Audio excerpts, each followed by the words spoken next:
Welcome back to the Nerdrotic channel. My name is Gary Beekler. I am live in San Francisco, California, and I come to you from nerdrotic.com. And yes, always late, worth the wait. You damn right, movie Fanobi. Oh, I don't know. I don't know about that. We'll see how the show goes. You guys will definitely be the judge, and that is okay. You got the notification. That is good. That is good because it didn't get demonetized. That's, well, until I just said that. Now it probably will, but that's the way it goes. No big deal. For one, we need to start out with a super chat from Movie Fanobi. Movie Fanobi, $1.99. Bumblebee and his G1 friends and enemies love it. What is up? What is up, Movie Fanobi? Thank you for the super chat. Oh, wow, we got the regulars in here. Dakota Stanton. I can't believe you're not working, or are you working? Are you lurking and working? I do that all the time. And of course, Movie Fanobi, Mark Mignate, Slurmy Scott. What's up, Slurmy Scott? Matt M. William Jan. Oh boy. Okay, hang on. I'm gonna Gibors, or J, is it like a J? Tell me how to pronounce that, William. I'm sorry. But and Halam 899, what's up? How's it going?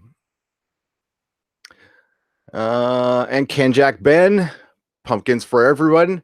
If you're into Game of Thrones, Mike has Miller just launched his Game of Thrones channel. He sometimes features Edwin Boyette, who reads excerpts of A Song of Ice and Fire. Yeah, Edwin Boyette's got the voice for it. That would, he definitely has the voice, but he's got to be careful reading those excerpts because that is a copyright violation, big time. But there's also narrations of the chapters out there, and there's also full audio books on YouTube. So I don't know how much they come down on that. But believe me, I would do that with Hitchhiker. I would just read Hitchhiker to you guys for 2 hours if I could. But we will definitely. Gary, did you get my tweet? Wes Chapman has been following me on Twitter, and he's private. So I put in to follow him. He wrote me a message saying, hi this morning. Oh, that's awesome. That is brilliant. Mrs. Nerdrotic be very jealous. That is brilliant. And I have a little bit of Expanse news. It's very vague, but I also want to talk about where they're, because I think I know where they're going with season 4. We will probably be getting into mild book spoilers. That will be later, and I will warn you. But there will be no plot spoilers at all. And spoilers is such a, man, there's people who don't want to hear anything like the character's name, where like this this takes place in a building. Oh, spoilers, I don't want to know about a building, and then there's plot spoilers. So it's all relative, I guess it is. Also, some Game of Thrones news hit. Charlie at Emergency Awesome did a video. I want to talk about it because it's George R. R. Martin said some very interesting things. And if you read between the lines, you can see where maybe there was a possible division between him and Dave and Dan and Dave, the creators of Game of Thrones. I don't know. It just seems like, when George R. R. Martin backed off the show to focus on Wins a Winner, it seems like, it doesn't seem like the quality kind of dipped. The story, really, the storytelling changed. They got away from adapting from him and trying to do their own stuff. Some stuff worked, some stuff did not. So we will talk about that as well. Also, there was an interesting blurb in a horrific website that I usually don't go to, but concerning Iron Fist and the Defenders, and kind of going with what Dennis and I have been saying, and Midnight's Edge have been saying, like they're going to, Netflix is wrapping its stuff up. And I don't think there's any doubt that when Disney streaming gets up and running and it's fully in their control, that anything that is even somewhat outside of Disney will get canceled outright. Possibly they'll bring stuff in. I don't know. I would hate that, but just Disney has priors with this. So, because there's some really good Marvel stuff out there that's not being fully produced by Disney. We have to remember that Logan, Deadpool, Legion, and some, and specifically the MCU has nothing to do with the Netflix shows. It is time for the Nooner, Morks. What is up? I was on Pornhub and came here, Gary. That came out wrong, but I like it. But I like Gary that much. Wow. Hey, that is an honor. Anybody who and Pornhub will be there. It'll always be there, I guess, until it's not. But if they try to take, not that I partake in the internet porn, but I like the option. Okay, if they ever take that away from us, this means war. The Expanse is an exception to the rule of all authors hate the movie TV adaptations of their own work, says Slurmy Scott. Absolutely. And they're directly involved. That has something to do with it. Yeah. Yeah, but for the most part, you're right, Slurmy Scott. Authors really hate adaptations of their work, even though they're a lot of them will freely sign off on that stuff. Alan Moore, being the noted exception, who doesn't accept the money, or he accepts the money and does something with it. I don't know, probably gives it to a coven of witches or a brood of warlocks or something. Hey, just dropped by to say hi, everybody. I'm on the road and working, so I'll talk to you guys later. Tom, take it easy. I saw you guys chatting on Twitter, but I couldn't get to it. I've been driving around all morning.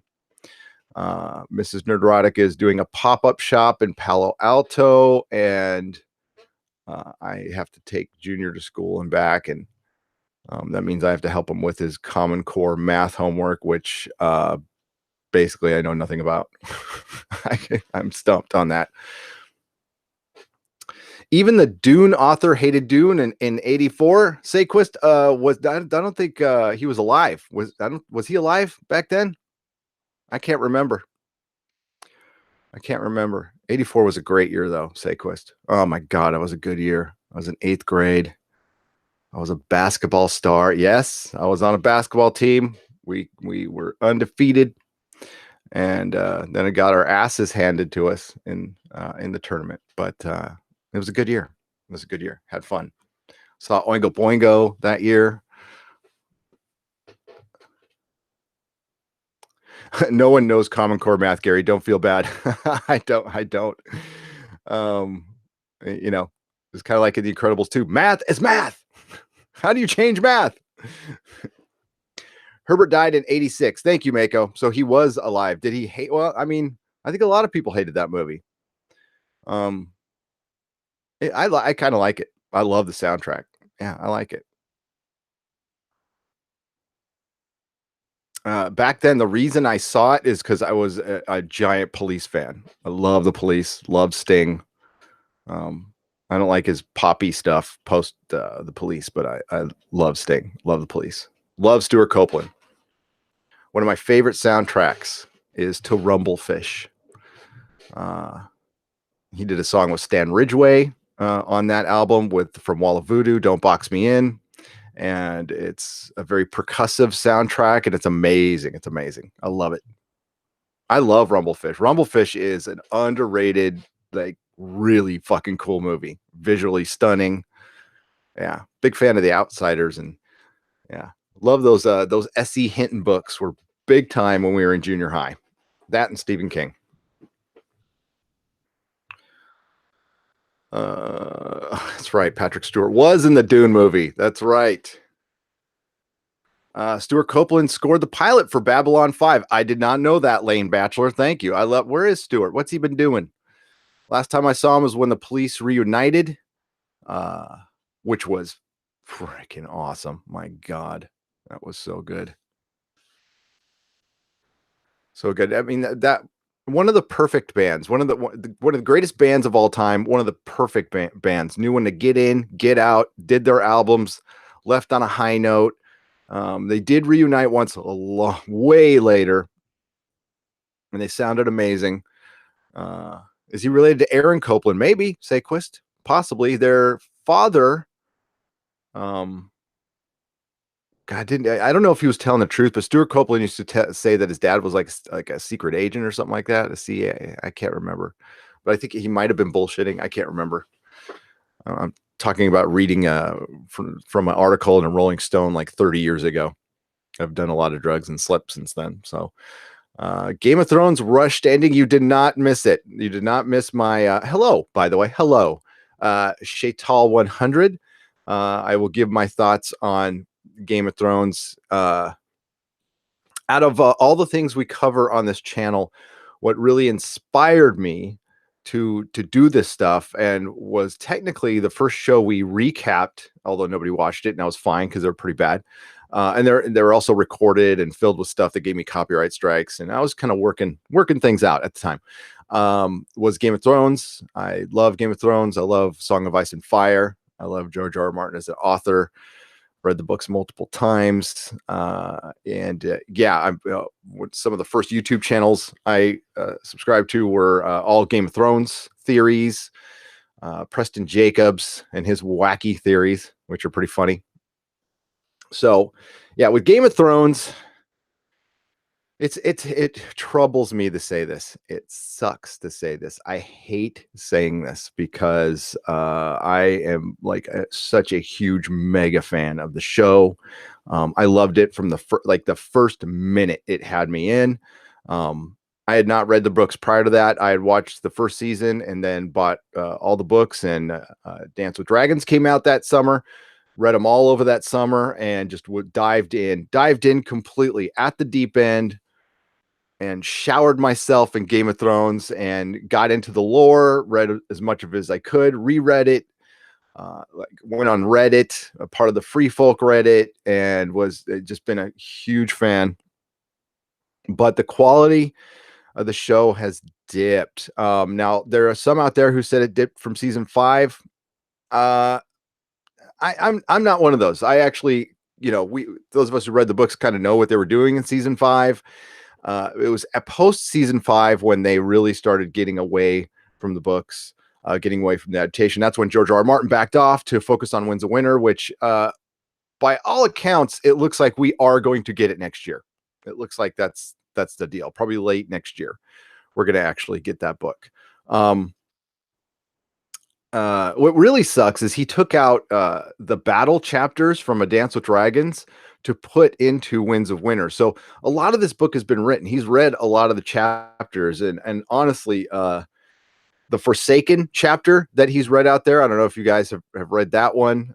It's an excerpt from Winds of Winter, and it is about Aaron Greyjoy.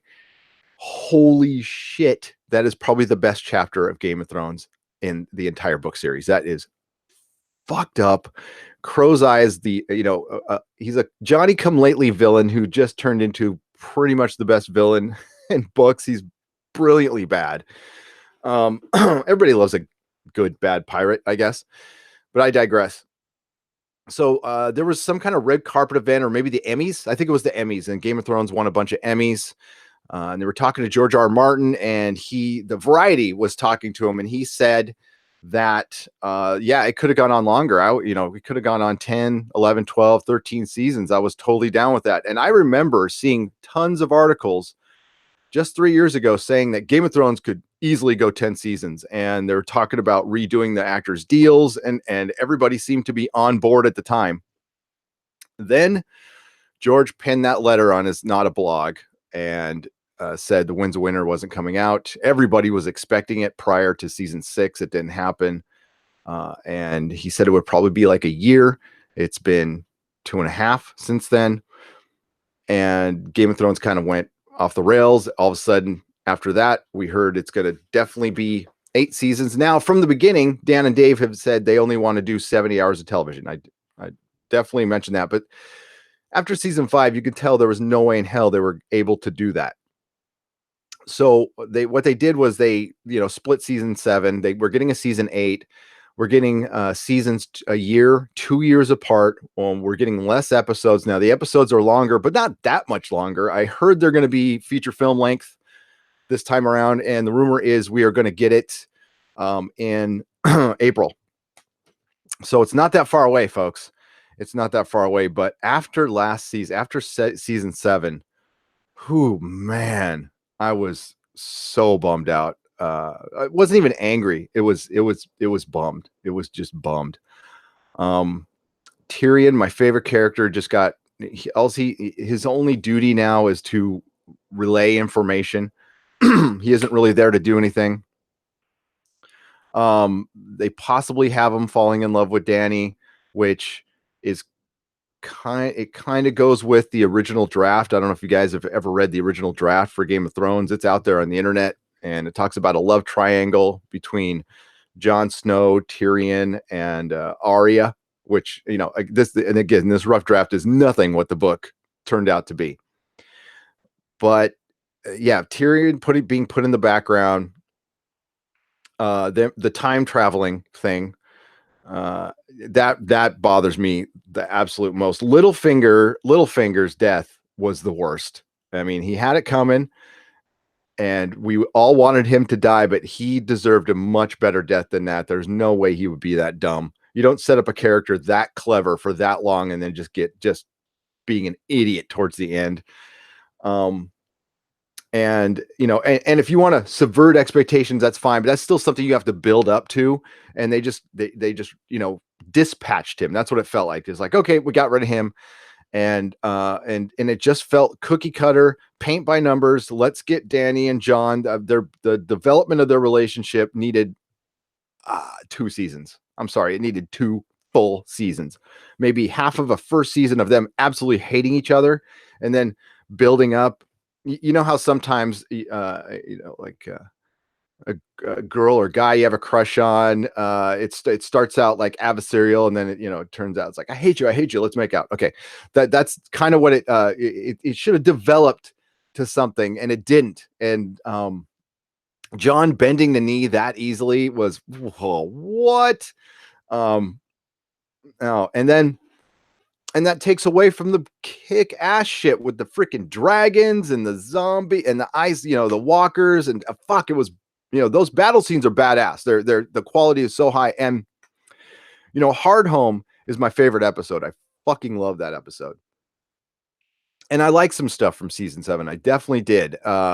Seeing the characters meet up when Jon and Sansa reunited, that scene had impact, man. That had, we were seeing it with a crowd of people. Everybody was just fucking silent. There wasn't a dry eye in the house. It was amazing. What happened to Hodor, that was fucked up, but amazing. But they lost their way. They lost the emotional impact, and they just rushed everything, and it's going to kill the legacy of the show. And, shows need to think about their legacy. They need to think about how they end. Listen, if Sopranos had a satisfying ending, if Lost had a satisfying ending, these shows would be looked at completely different. They would be looked at as classic TV shows. People would still be talking about them. Even Breaking Bad. I'm going to say Breaking Bad had a so satisfying ending. I don't know if they hit it out of the park. And Battlestar Galactica, a show I love.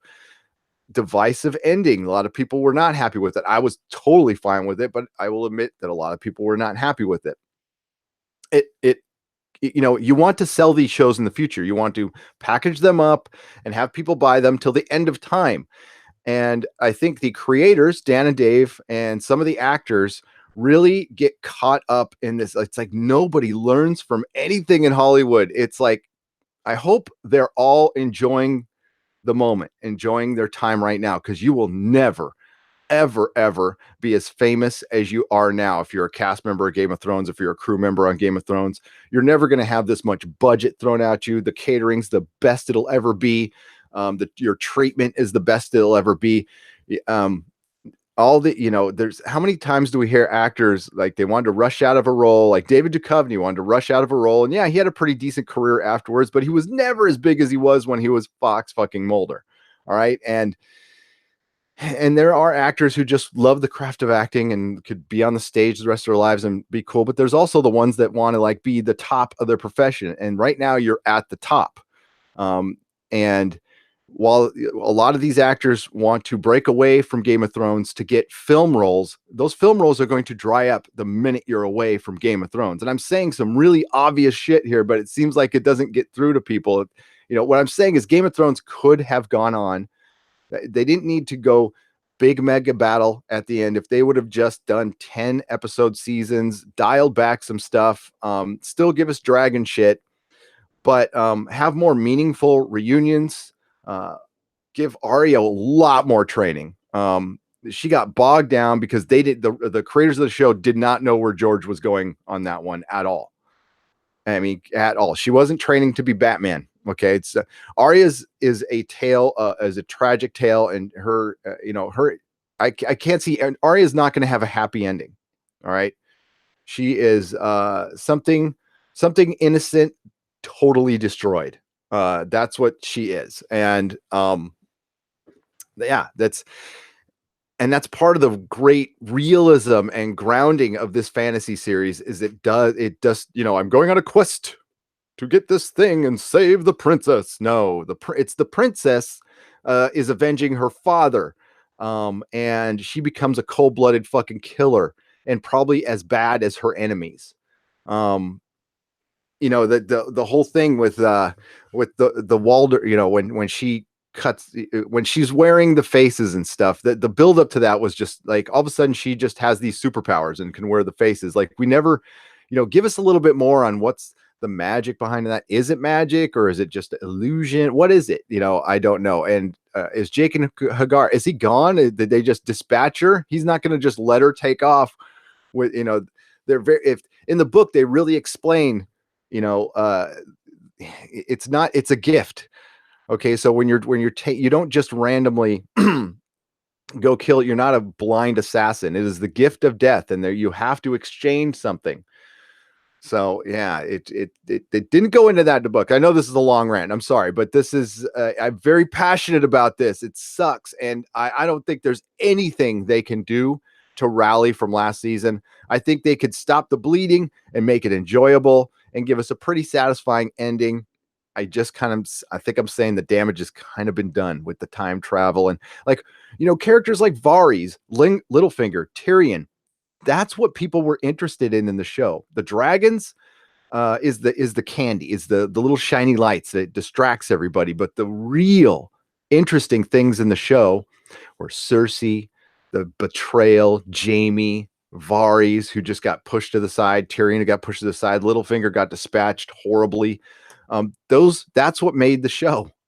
And we got it turned into a blockbuster. And that's not what it was. That's what it never was. That it was really, really, it was politics wrapped up in a fantasy series, and it was different and fun. And yeah, Joe Jessup, Game of Thrones last season will be a shit show par excellence. I want it to be good. I don't want to. I'm not a hater of this show at all. Okay, I'm still a fan of the books, and I'll read those in the end. But I'm gonna stick to my guns, and I'm not buying anything from George R. R. Martin until he delivers Winds of Winter, and then I'll get that distraction Blood and Fire book. That's and listen, I'm gonna be fighting every fiber of my being not to fucking buy that thing. By the way, I was just curious to see who the new Roy Dotrice, the great Roy Dotrice, passed away, and he narrated all the Game of Thrones books. So it looks like it's Vance Jones. Vance Jones will be reading Fire and Blood, and I'm guessing he will probably be reading Winds of Winter. He's pretty good. I was kind of hoping for is it Jim Daly, the guy who read the Harry Potter books here in America? I was kind of hoping for him. He has the world record for creating the most amount of voices within an audiobook. It's like 100 and something, and his voices are great. They sound distinctly different, and you'll read whatever George R. R. Martin writes, Gary. We know he's your daddy. I will when he writes it. It's hard for me to read. I mean, I'm rereading what he's written before. Yes. Emilia Clarke has become a bit of a franchise killer. Well, she's been in franchises that haven't given her much to work with, but I think she's maybe one of those actresses who's really good for one role. I want to see her do something something different. Maybe she should try her hand at I don't know, comedy or something to be different. I don't know. Uh, yeah, and oh yeah, and then I was talking about this with the show Maniac, which is very good. There's going to be a review tonight at 4:30 p.m. Pacific time. It's on Netflix. It's pretty fucking amazing. It's done by the director of True Detective season 1, and it is, yeah, it's stunning. It's stunning, and it's weird. It's definitely weird. But that it's a show. It's so refreshing to get something new, and that doesn't feel like it was made in 2018, because so many things are just injected with just current year. I hate it when you date something. When you date something, you date it. It's not good. It doesn't become timeless. I think all TV, or most, should be timeless. Something you can watch whenever and still enjoy it, and it's not stuck in this time. And that's, that goes to with putting in technology and stuff, and the way that Maniac does it, it's very clever. They do like a retro futuristic. Game of Thrones started getting aware of current trends, I will say. And it never had that in its storytelling before, because it was based on the book. But once Dan and Dave felt a little more free, they started putting that stuff in. And let's not forget, Dan and Dave wrote Wolverine Origins. Okay. So, hey, everybody's got a stinker. It happens. And maybe their original draft got completely screwed up, but those are the ones who took Deadpool and made him quiet. Yeah. Yeah. So let's get to the chat here. Enough rambling for a little bit. Then we'll get to my Expanse.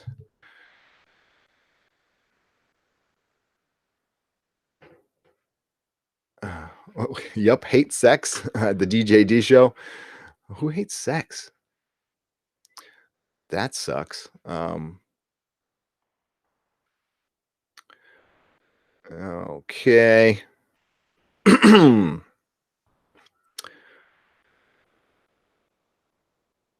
Listen to the Thentrex podcast. They interviewed Daniel Abram. He mentioned that they are writing another space opera when they have finished The Expanse. Wonder what the setting will have. I heard that too. I heard that right after they canceled it, Comtrend. That's interesting. Again, I hope they don't rush. I mean, they've still got a couple Expanse books to go, and it did get delayed. The latest book got delayed till March. So, yeah. Show you're on sucks. Book you're on is a fucking beast. Yeah, he is. He's creepy, measured, dark. Yeah, he's like a coherent Jack Sparrow who is really, really bad. Does bad things to children, abusive, like all around just evil. Belinda says, "Yeah, the Littlefinger death was complete shite." Yeah, it was. I was. And that was the only one in there. Like everybody's like, "Yeah," and I'm like, "No, that was dumb." I was so bummed. George R. R. Martin didn't want them vaping off his writing. Yeah, he's only told them, movie Finobi, a couple of things. Like they know the ending, they know where everybody's story is complete, but they don't know how they're getting there. I don't know if George knows how they're getting there. It seems like he changes it a lot, and that's fine. It evolves, and yeah. The DJD show says season 6. As Disney buying out everything, do you agree that with the UK, that one sports network can't buy out the rights of every sport event? Yes, that you can. I don't want one of anything buying everything. Does that make sense? I like competition. Competition breeds the productivity, innovation. If one thing runs everything, it just becomes mundaneville, complacency. And we all start wearing gray suits and living in Brazil, or the Brazil movie. Carlos says Breaking Bad had a great ending, and he liked the ending of Lost. Even Boy Meets World had a better ending. Hold the Door, emotional stuff. Felt bad for him. Held the Door for feelings in the hallways. In the hallway. Yep. Oh man, yeah. Maybe if they weren't talking about their feelings in the hallway of a tree, movie Finobi, they all could have gotten out of there. Oh, and the brand thing. It's just like Kaplunk, he's a superhero now, and it's oh, don't get me started on that. They left so much on the cutting room floor with the brand thing that they could have put in. It could have gotten them another season. Okay, mild spoiler warning here. Spoilers for the books. Plug your ears. Well, I mean, they're not doing this in the show now. This is just from the book. So this is if you're reading the books. If you don't care about the books, then don't worry about it. So Jojen Reed, who was dispatched and killed early on in season 4, I believe, does survive, makes it into the cave where they meet the children of the forest. And then they spend a lot of time in the cave, basically being trained by Yoda. The only difference is Hodor, Mira, and Jojen are there watching them, and they are fucking bored. They want to go home. They're scared. They also have a guide who is a walker, is dead, by the way, but for some reason he's coherent, and he's called Cold Hands. A lot of people thought this was Benjen Stark, but no, it's not. It's actually a really ancient, he's really, really fucking old Night's Watchman. They call him Cold Hands because his hands are all black, but they don't never see his face. He rides around on a giant, like frick, not like a deer. You know, he doesn't ride a horse. Not a deer. I'm blanking on what it is, but it's something like that. Like not a moose, but he like rides this giant animal, and he protects them. And yeah, Jojen, you know, while he was really driven to get Bran to where he was, once he gets there, he starts weakening, and he was weak to begin with and getting really sick. And you know, he's already foreseen his own death, and Mira's scared for him. She's worried about him. She's trying to take care of him. She feels like he's given up. They go on these adventures. They go down in the caves, and they see a bunch of children in the forest, and they see a bunch of people inside of trees, and some of them are half alive and some of them are not. And they're a lot like the three-eyed raven. Okay. So and you find out so much more about the lore. And then there's this scene where you know, Bran has to eat this what's called werewood paste to help him to help him go into his visions. And he's got to learn how to use these because he can see all time and space at once. So he can warg in anything. But he's got to focus that. That's why he's going to learn to fly. And when he has the paste, that helps him. But it looks like there's a little bit of blood in the paste, but he assumed that's from the werewood tree's roots. Some of the roots are red. The leaves are red from these werewood trees. But there's also a theory out there that is Jojen paste. Like Jojen dies, they ground him up, and Bran eats him to have these visions. He eats another green seer to have these visions. I don't know if that's a theory. Okay, it's a film theory. Don't know if it's true. You could definitely, but that's been out there for years and years and years and years and years. I would have touched on that in the show. That would have been really compelling, and you could have fucking brought that along in short little segments throughout the entire season. Nope, we're just gonna not have Bran in the show at all, which was stupid. BSG's ending was pure crap, says Joe Jessup. The entire 4th series retroactively ruined the entire series. And one guy says, preach, Gary. 6 Feet Under TV series last episode was great. Yes, it was. Adam West. Best ending to a show ever. Best ending to a show ever. Newhart. Straight up. Newhart. Followed by MASH.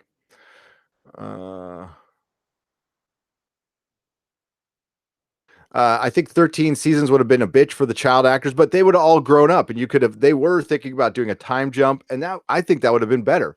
You could have seen them go to adulthood with this whole journey, and it shows that this is not a place where we can jump on dragons all the time and fly around. Like, walking someplace is really fucking hard. You get lost. The maps suck. And that's the world they had given us, and they completely went away from. And then it's like zip, zip, zip, zip, zip. Well, if it was that easy to get around, John could have sent for help and gotten some real help instead. And then, oh my God, they went completely away from the Sansa being in the eerie Littlefinger thing, which is fascinating. And what they're doing in the books, without spoiling anything, is they're showing how Sansa learned from Littlefinger and how she's becoming Littlefinger and becoming better. Because remember, Sansa learned at the feet of Cersei and then Littlefinger. And the thing is, we're developing pretty much the Black Queen. All right, she's gonna go, and I think Sansa in the books might go a little evil, and would have every right to. So, yeah, the whole thing about the subversion of expectations is while they are going out to avenge their family, the horrible things, the unjust things that happen to the Starks, it just shows that violence begets violence, and Arya and Sansa are going to become little monsters at the end, and products of their environment. It's fucked up what happened, but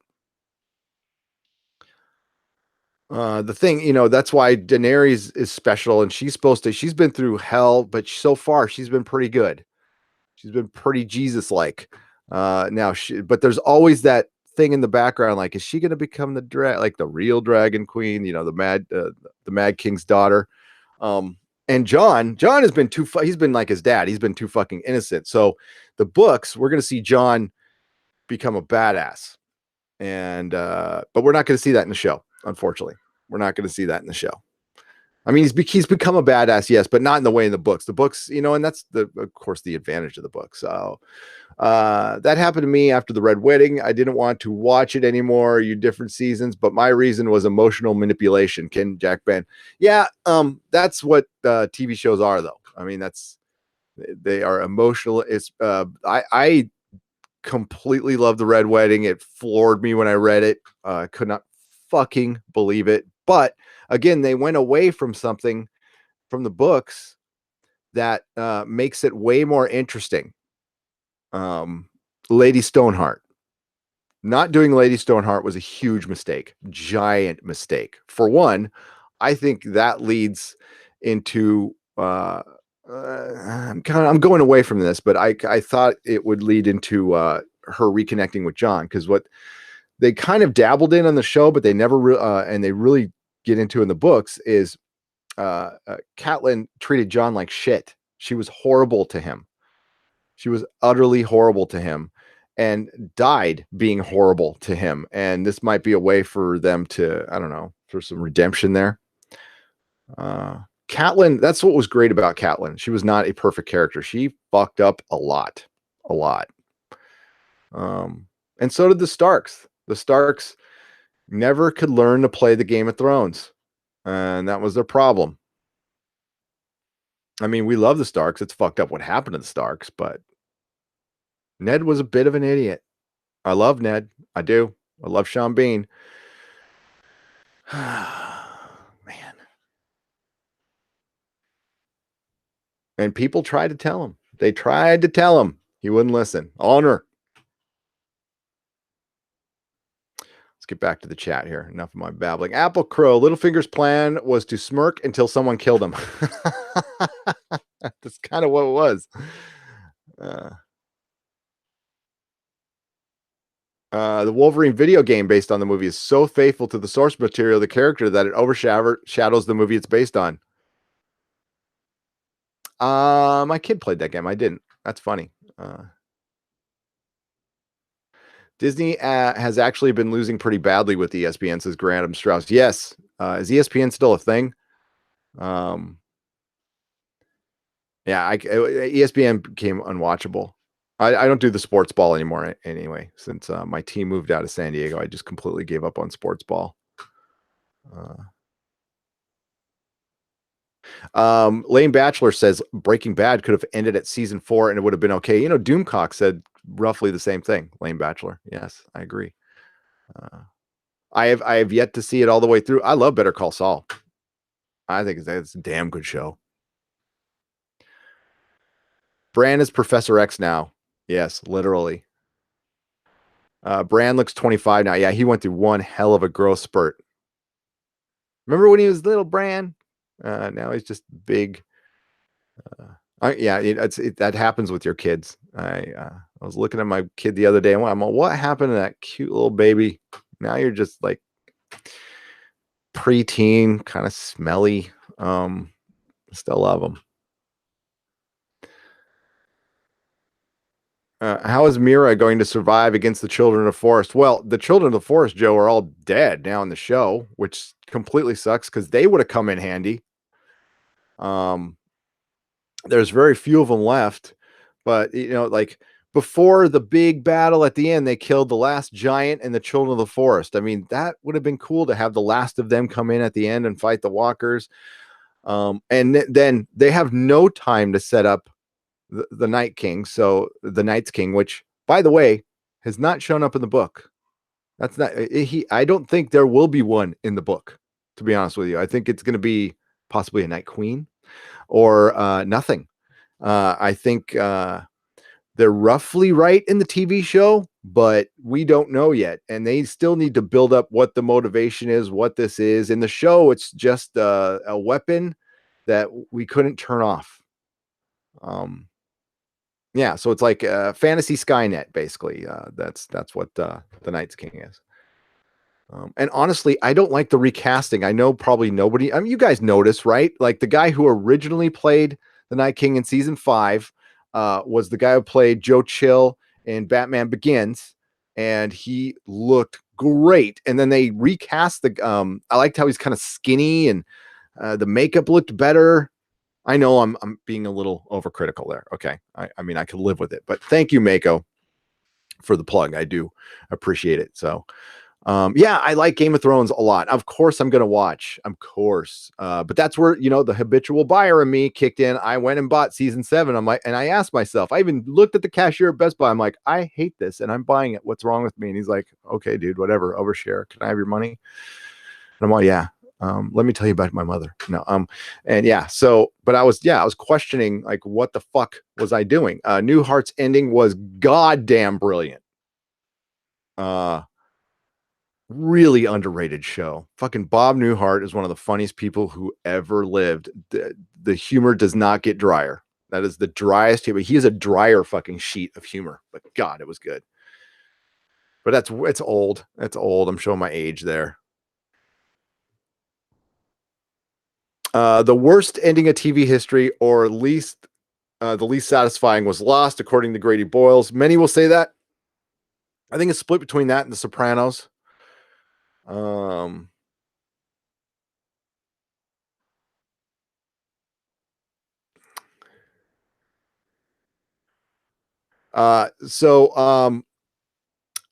I checked out Who Fears Death? I hear George R. R. Martin and HBO are working on a series. I did hear that. Also, what George R. R. Martin said, I wanted to add on that. Thank you. Oh man. Okay. Code name Killer. That in that same interview, George had mentioned, yeah, well, it sucks. It's not going to go longer, but there's still 5 prequels in development. And the last time I heard that they had nixed 4 of them, and they're doing the one set at the Age of Heroes during the long night, which again, I'm super excited about. I'm totally fucking excited about it. I'm not going to lie. I can't wait. I can't wait for the Lord of the Rings series, and I can't wait for that. So yeah, you're not going to get any hate from me on that. But he said the other prequels are still in consideration. Now there's been a big changeover at HBO. I think HBO is going to try to move towards genre a little bit. There was the buyout with AT&T, so they might have some more money. I don't know. It just seems like their drama stuff isn't really working out. The network's kind of going through a little bit of a hard time right now.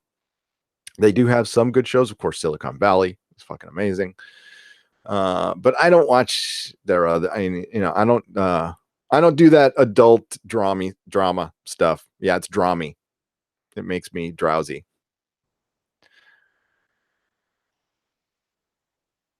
Yeah, Sansa learned to be the meanest, learn to be the meanest people. The same with Arya. They're damaged.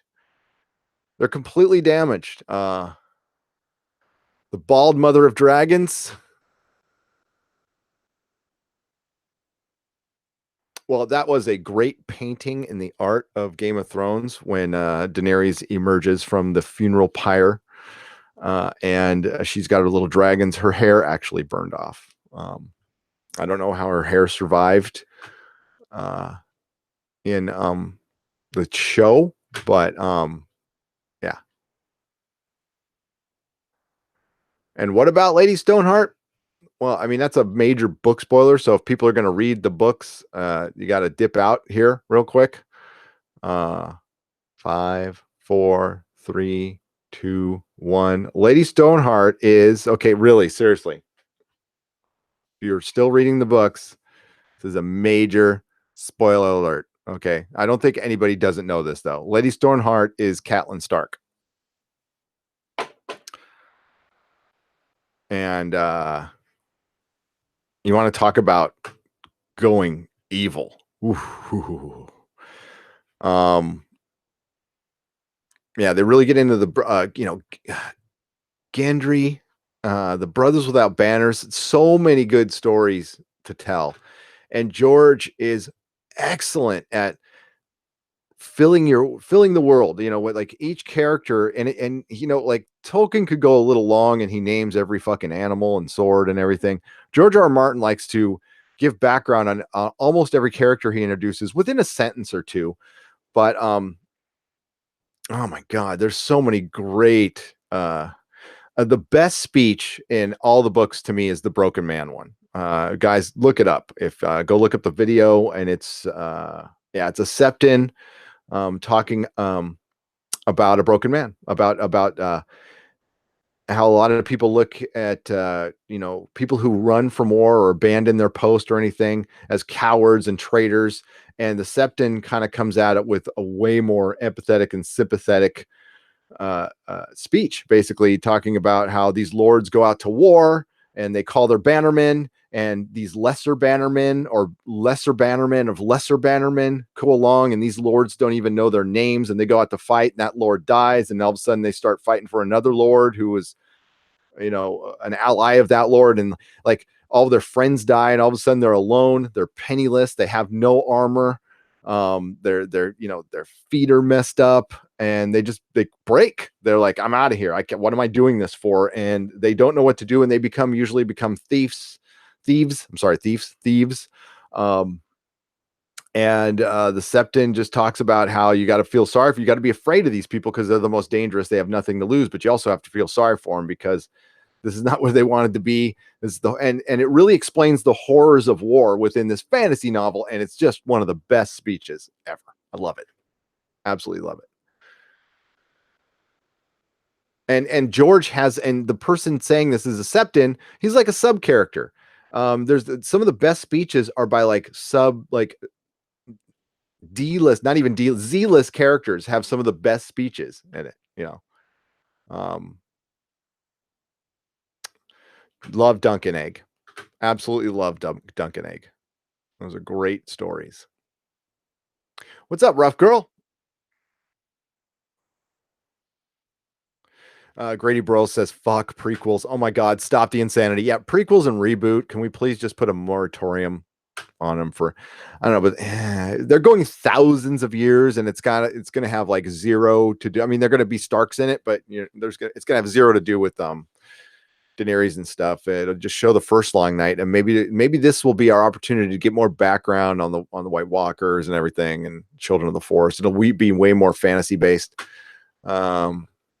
Terry B is back in the chat. I keep on thinking that Terry, that's probably a dude, but yeah, my sister's name is Terry.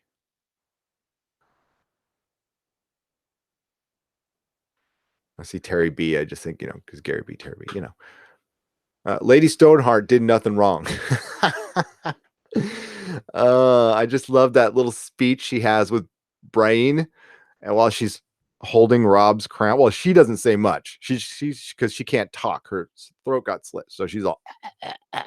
That's how she's talking, but she's playing with Rob's crown, and Brian's there like, and we all know that Brian's good. She's on a mission. We all know that Jamie, for the most part, has is on the road to redemption, is feeling bad for what he did, and he actually wants to protect the Stark girls. So he sends Brian out with his sword, but it just looks so bad when the Brothers Without Banner catches her, and they're like, "You're covered in Lannister gold right now.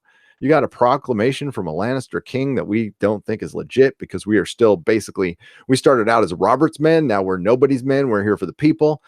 And yeah, this lady over here, you swore her an oath, and yeah, you're not with her daughters right now, and you're carrying the Kingslayer's sword, and she's all yeah. So yeah, she's pretty fucked in that situation.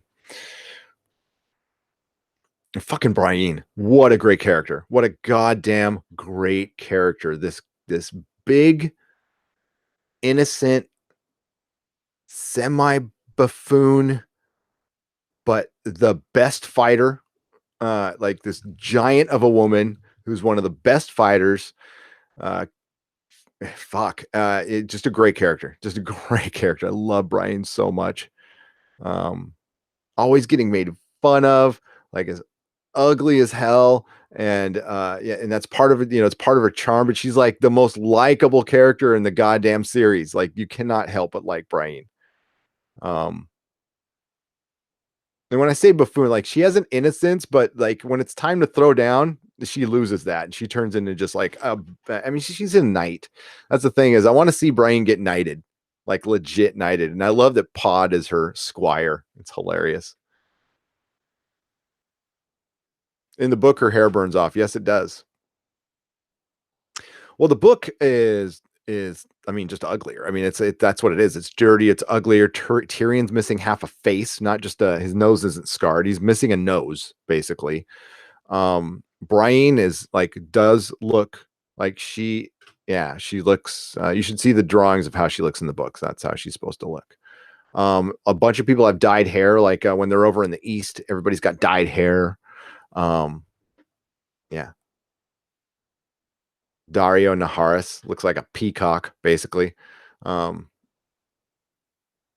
that chapter was one of the best I've ever read. The Aaron Greyjoy one, or the one about the broken man, codename Killa.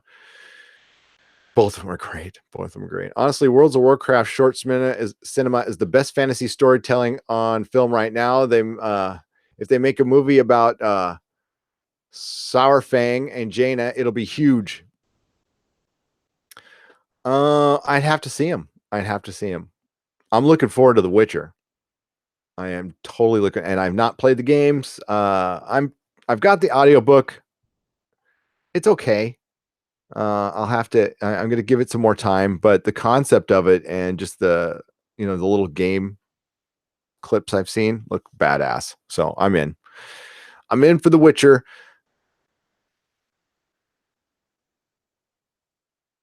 And oh my God, I can't wait to see $1 billion Game of Thrones Lord of the Rings on Amazon. That'll be fun as hell. And I am a major fan of Peter Jackson's films. I know some people don't like them. Dennis, my co-host, doesn't like them. I love every minute of that super long ending. I love the extended versions. They're better than the theatrical versions. I watch them over and over again. Love them to death. Love them to death. And yeah, I even like the crappy Hobbit ones. And hello again. Hello again, rough girl. Long time no see. The Even Star, Lady Stoneheart. One day I'll do we can do a book retrospective or theories. I'd love to get into theories. There's a couple theories I would love to get into and talk to people about if you guys are into that kind of thing. We can make it like we can talk all the time. I could do it all the time. Terry B says, yes, Lord of the Rings was awesome. Yes, it was. It was. That is my favorite trilogy. It is solid through and through. My favorite, though, I like the Two Towers. That is my favorite. Gary, Cinematic Old Soldier on YouTube is effing gorgeous. It's Hollywood cinema level stuff. I will check it out. Totally. I watched Lord of the Rings special editions every December, multiple times, including the commentaries and all the features. Yeah, Jody, I watch them around the holidays too, and it's not like it's planned. It's ingrained in me now to like right around Christmas time, I break out Lord of the Rings, and I don't know why. It's not like it's holiday, but that's I guess when it came out. But I'll never forget. I got after the Two Towers came out, Melissa's cousin Sam somehow got me a copy of the DVD like really early, like right after the movie came out, and it probably just left theaters, and we were on a plane to London, and I'm on my laptop and I'm watching the Two Towers, and this mom taps me on the shoulder, and my wife is sleeping to my left, the seat's open 11. This mom's like, can my son sit next to you and watch the movie? I'm all, of course. So I pull off my headphones, and me and this kid are watching the movie and just digging it. And we look up, and the stewardess and a bunch of other people are sitting around just watching the movie. We had the subtitles were on anyway. That was part of the DVD, right? And we had a gang of people in the plane who just like started watching the movie behind us and reading the subtitles. I mean, it was a long goddamn flight, but that was that's how much people love that stuff. Yeah, private screening in the plane. Yeah. Peter Jackson has been into my comic shop too, which was awesome. Dina McWilliams says Old Soldier is so good. Okay, I got to check it out. I'll check it out.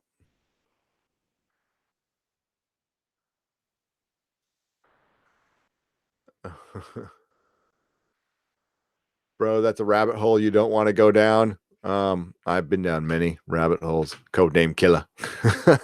I live in them sometimes. Yeah, the Hobbit movies are flawed as hell. Too long, stretched out. Legolas looks 30 years older. I still like them. I have no explanation for it though. I love the new tech. I love the frame rate on those. I know a lot of people hated them, but oh my God, I thought that was cool as hell. The first movie really felt like Peter Jackson directing a Guillermo del Toro film. I think that was one of the biggest problems. Guillermo del Toro backed out, and Peter Jackson had to kind of come in and clean up that mess. So you can't really blame Peter Jackson. It was brought up by Tom for Midnight's Edge that all these movies now they used to have target dates for movies, but they used to not have set release dates. And this is something I never thought about. I'm sure you guys have. But now they have set release dates for movies that they have to make because of stockholders and blah, blah, blah. They need to stop that shit. They need to just go, you have time to make a movie. We'll give you a time frame. Like you got 3 years. But if it goes a month or too long, fine. I'm sure it's there to rein in budgets too, but it's really creatively fucking everything. So we need to rethink that. Peter Jackson's films do have great visuals. The Frighteners is fucking amazing. I love that movie so much. I've read all the Game of Thrones books 4 times already, but I need to read them again. Yeah, I'm just talking about them. I'm getting excited. I like it. And Mary says I've watched it around Christmas time too. I don't know why. Yeah, I don't know why either. I have no idea. There's certain movies I watch around Christmas. Die Hard, Lord of the Rings. I mean, yeah. Tamarox. Oh my God. $20 super chat. Thank you so much. Damn. Wow. The Lord of the Rings extended version is the only thing I can sit down and watch for a whole day. Yes. The only addition I will put that to Tamarox is The Godfather, but like the Lord of the Rings, like the whole family will sit down and watch it. It's the shit. I know some people don't like it, but Tamarox, thank you so much. Damn. God damn. Woo. That's a lot of money, so I appreciate it. I too love The Hobbit. They had a rule: give us many arcs as you can cram into. No orc attack on Lake Town. No orc attack. They escape from elves. I dug it. I dug The Hobbit, and Logan did too. Logan absolutely dug it. You know what? One of Logan's favorite movies is, and it's Trip. I don't know why. I kind of enjoy it, but Tintin, the fucking Tintin movie. He loved the fucking Tintin movie. Ask me to this day, like, are we gonna get a sequel to that? I'm like, I don't think so, but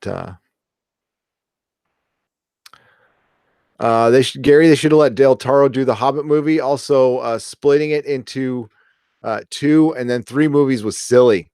It's easier to leave stuff out than stretch the story out. I agree. And it also takes away from the impact at the end.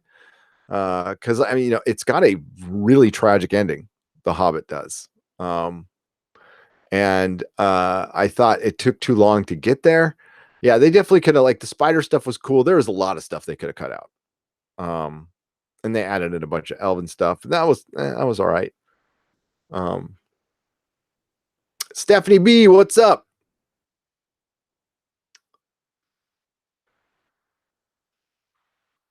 Oh fuck, the Glass looks cool as hell. I can't wait for Glass. We don't review Tommelfinger Just Binge Maniac. I'll be getting to that later. Actually, yeah, that's something I have to watch the last couple episodes, pick up Logan from school, do homework. So yeah, 4:30 Pacific time. 4:30 Pacific time. Yeah. Bruce Willis is getting old.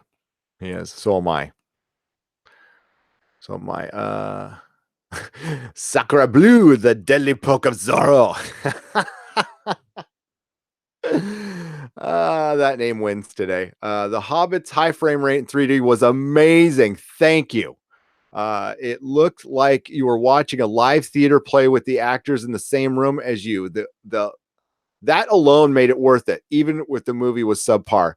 Sakura Bleu, the deadly poke of Zorro. That is a fucking great name.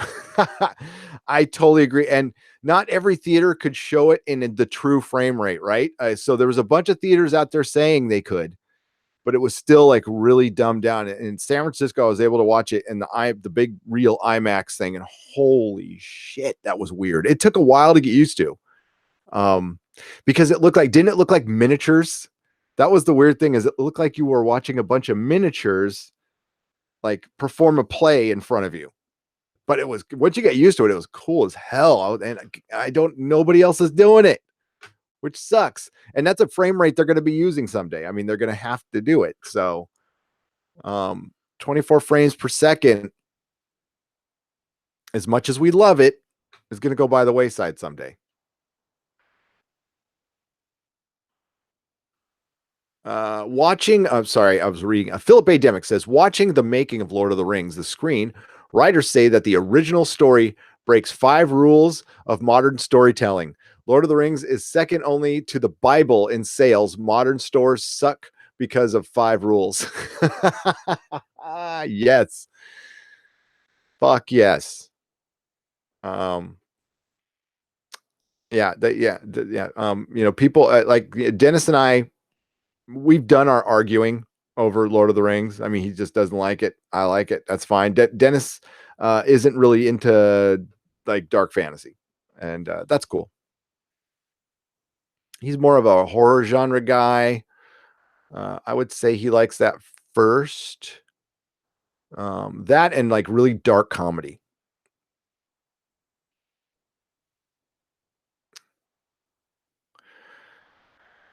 Oh, what is it? Not only that, Del Toro would have made a great use of Christopher Lee's Sauron. Yeah, Sauron. Yes, he would have. Peter Jackson wasted Sauron in the Hobbit trilogy. Yes, I mean there were moments, Joe. There were like great moments, dude. That fucking fight when they were taking on the Nine. Holy shit, that was great. That was brilliant. I watched that over and over again, but that was kind of it.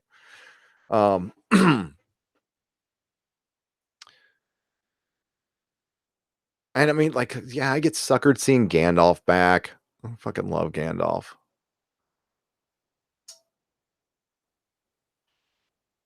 Thank you, Mako. Lord of the Rings, and thank you for just coming out and saying it. That's what. Okay, so postmodernism is definitely in Maniac, but it works. That's what it's for. It's supposed to be that. That's kind of its thing.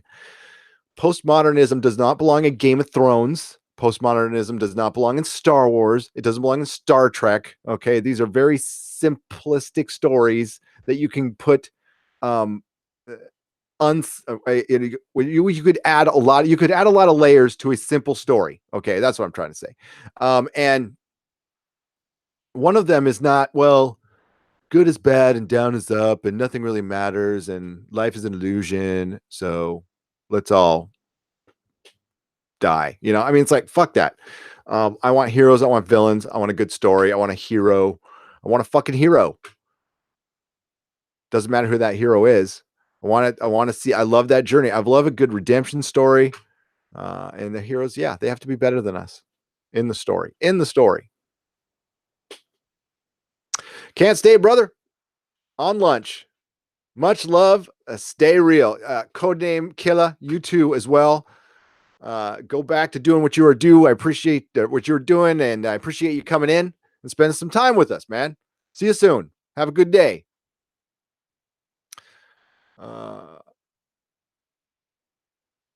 Week from Friday, Venom review. Yes, Slurmy Scott. I got my tickets. Going to see Venom. Friday, we're going to give a Venom review.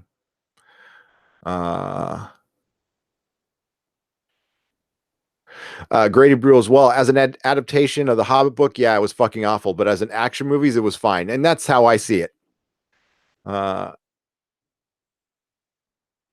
Because there's really good moments in the Hobbit series, guys. I'm not kidding. There is like great, emotionally impactful moments that get lost and like meandering. Andre Merrick says the magic can be achieved in the cutting room. What magic can be achieved in the cutting room can be seen in how the original Star Wars was cut by Marcia Lucas, George Lucas's wife, in a documentary on YouTube. Yeah, she unsung hero of that movie, and really, it's only recently where I've heard her name being brought up again. I remember her name being brought up a long time ago, but she was forgotten in history. And also, the producer Gary Kurtz was a major force behind Star Wars being good.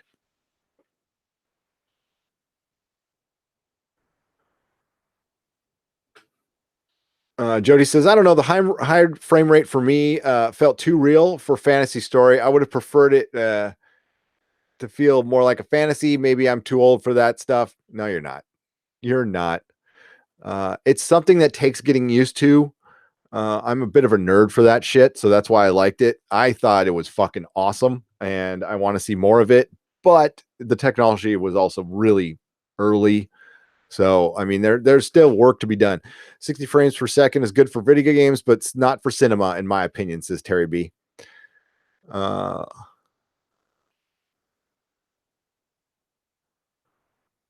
Mary likes dark fantasy over horror. I kind of do too. I like them all. I mean, but I prefer that. I'm not the biggest horror fan in the world. It has to be, jump scare stuff bores the shit out of me, and I just have no time for it. I like creepy, well thought out horror. I was pleasantly surprised by it. I definitely see why people like that movie. And I was like, I'm not going to like it. It's not for me. And I saw it and I'm like, I was wrong. It was good.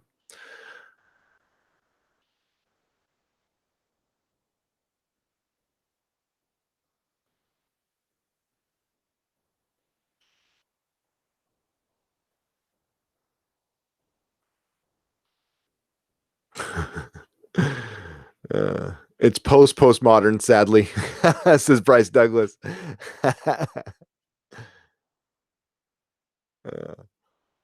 Watching making of The Hobbit, the studio made Jackson stretch it out to 3 movies to divide the cost of the licenses.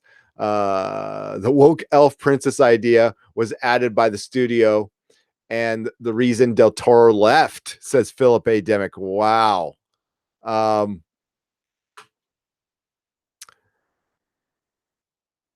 Yeah, that was definitely a forced in thing. It was cool seeing Evangeline Lilly kick ass a little bit, but yeah, that was one of the things I would have. Yeah, and she completely failed at the end though. So at least she wasn't like a Mary Sue.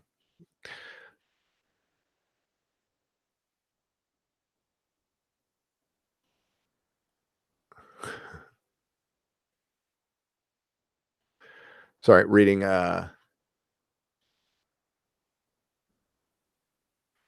If these idiots were all in charge in 1941, the U.S. would have never gone to war in Europe. Yep, that is true.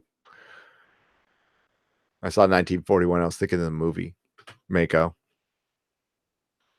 I loved that movie as a kid.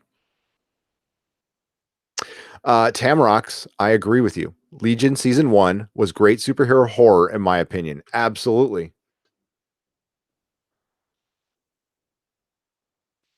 Absolutely. But it also had like a villain, a good villain.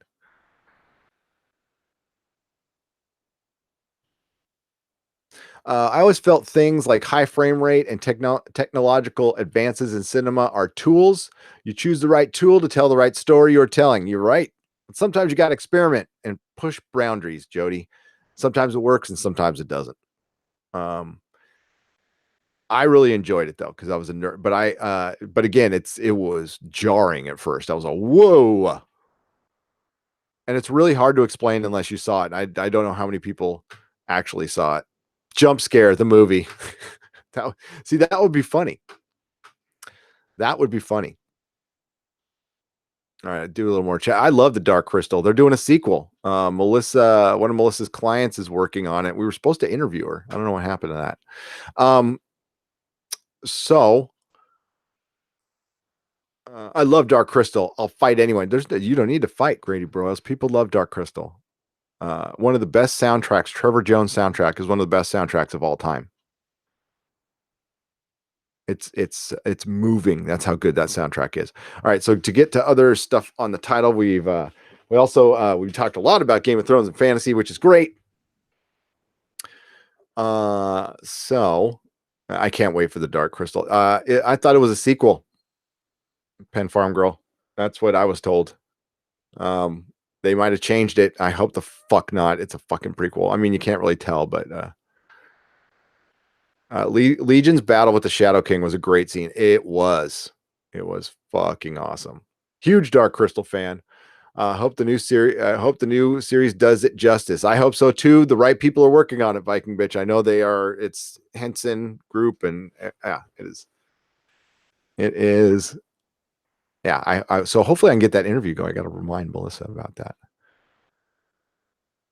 Legion is absolutely brilliant. All right.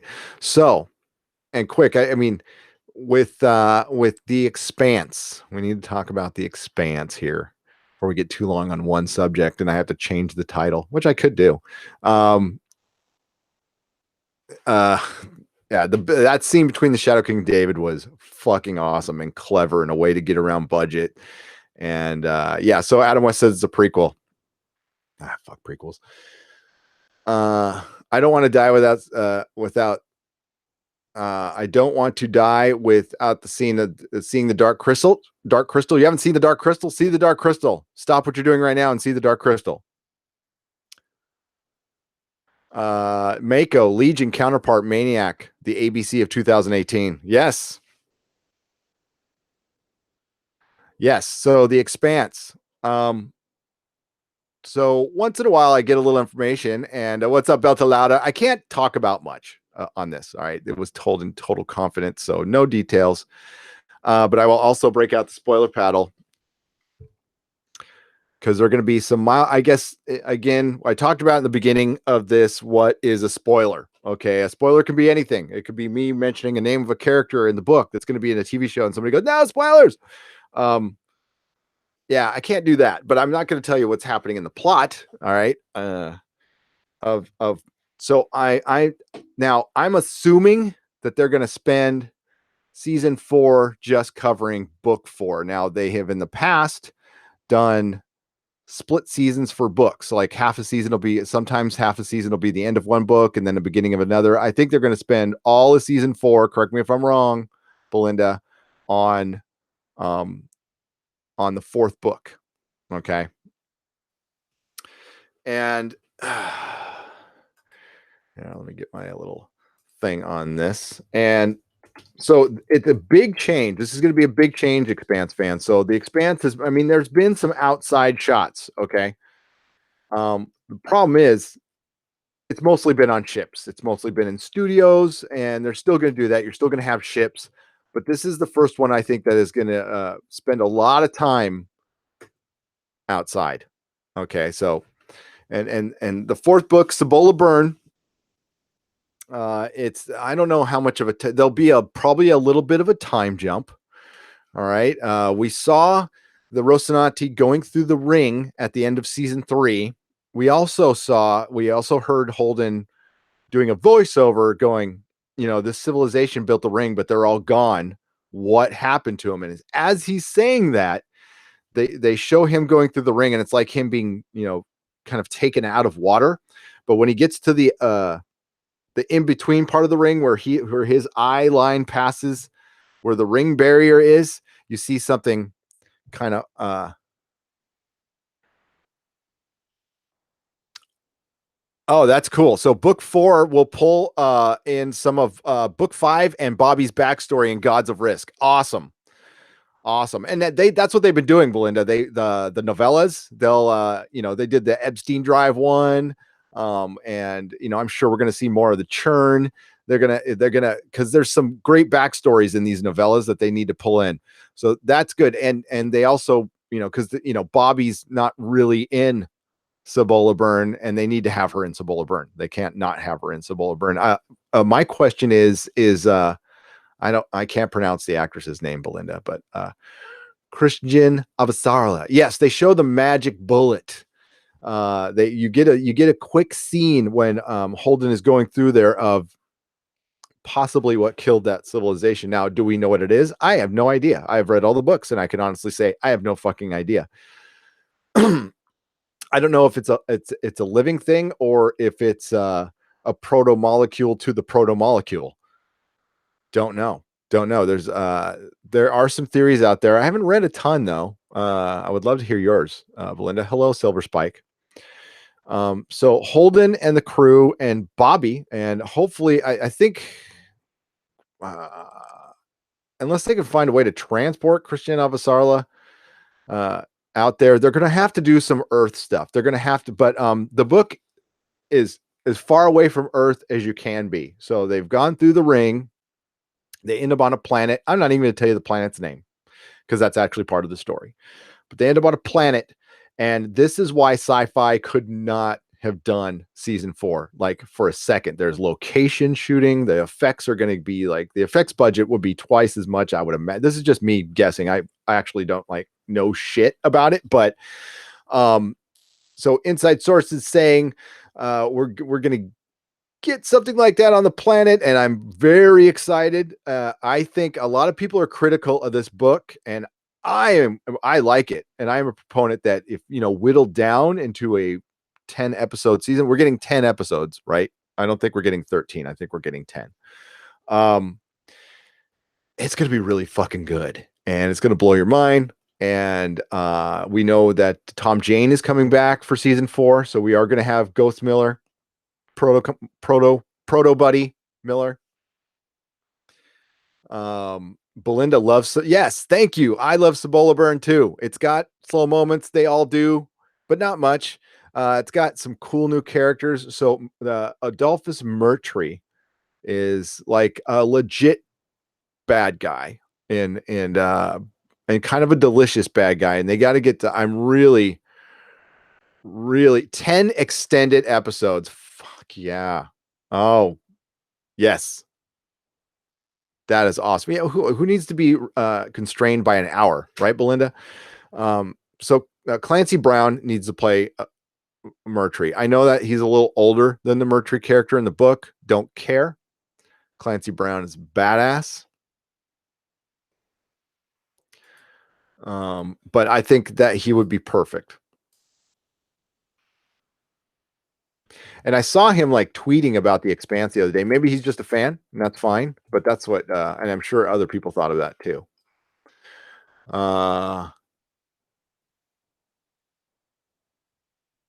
Yeah, Tamrox. Yeah, I don't know if I want to say it out loud. You might want to be careful. A little bit of book spoilers in there, or just warn people and stuff. But yeah, the Cibola Burn it really goes back to what Leviathan Wakes was. I mean, not saying any of the other books go light on this. And Nemesis Games ramps it up, but like Leviathan Wakes like builds up to shit going sideways, and then it just goes real sideways, and it's stuff unraveling. And that's what happens a lot is and why it's called The Expanse. It's about humanity testing its boundaries. They go out too far, and they always overstep one step too far and cause crazy shit to happen.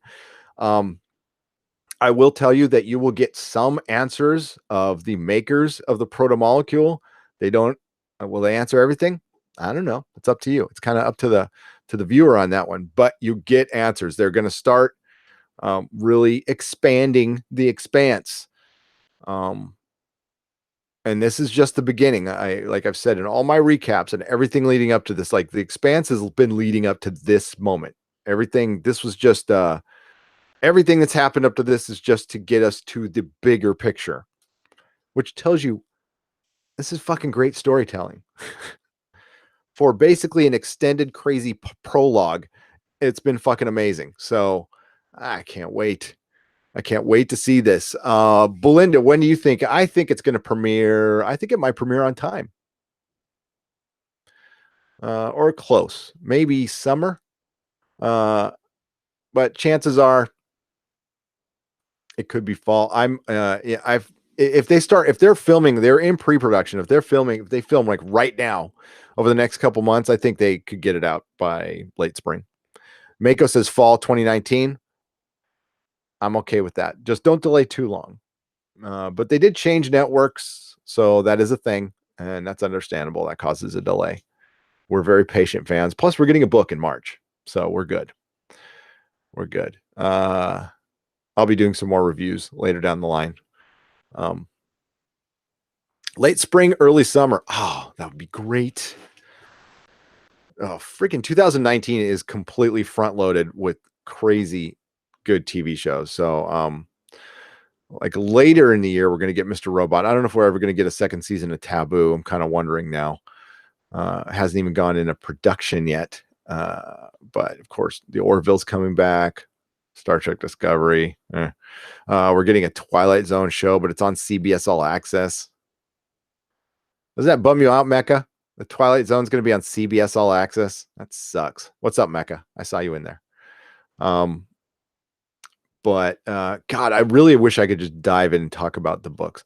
Yeah, that's another thing with Tim F. Yeah. So again, well, this isn't a spoiler. So my question is, how will they do Havelock? He is pivotal in book 4, but the actor is now Magnum PI. Recast. They're going to have to recast. You can't not have, or you replace Havelock with, I don't know, who would you replace? He's pivotal. It's got to be Havelock. That sucks. Yeah, I mean, I'm glad he got that Magnum PI gig. You know, yeah, the Twilight Zone is Jordan Peele, though. Yeah, I have liked every version of the Twilight Zone. I've liked all the reboots. I dig them. I like anthology shows, and I'll give this one a chance. But man, CBS All Access, I don't want to give them money at all. I don't want to give them a penny, but we have to for the channel.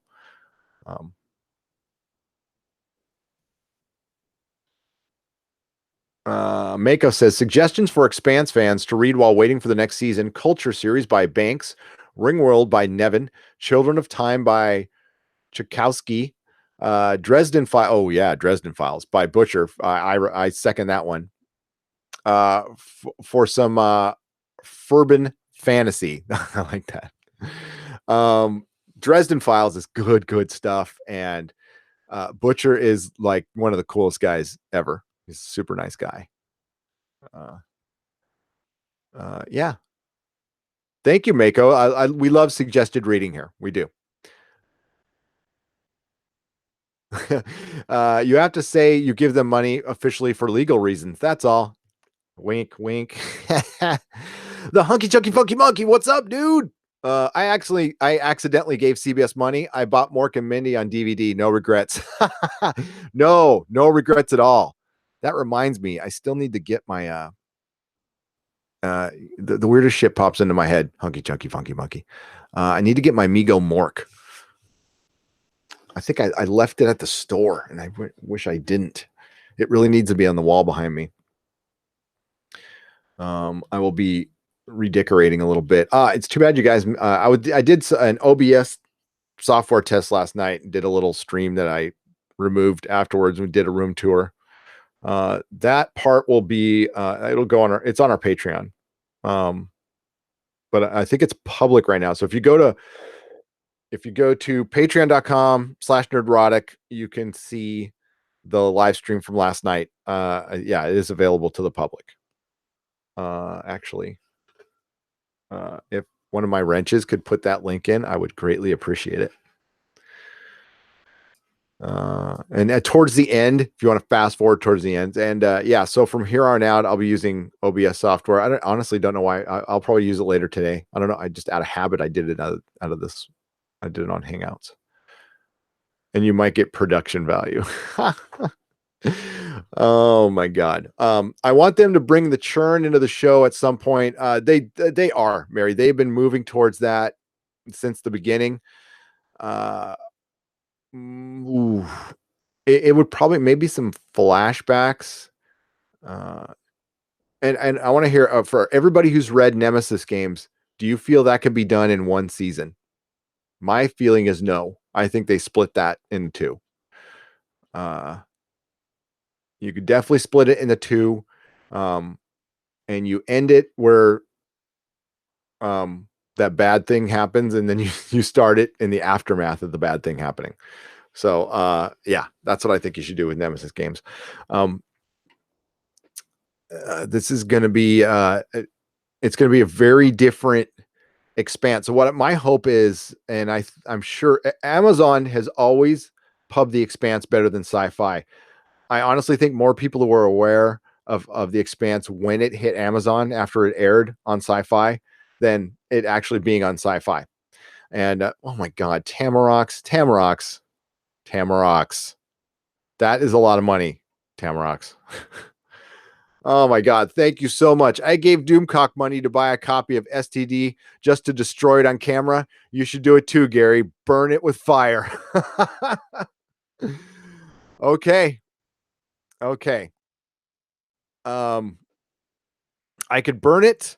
I could run it over. I will get very creative with that, Tamrocks, but consider it done. Thank you so much. Consider it done. I was going through my thank you so much, Tamrocks. Like, fuck. Thank you. Wow. Dang. That's right. Playa.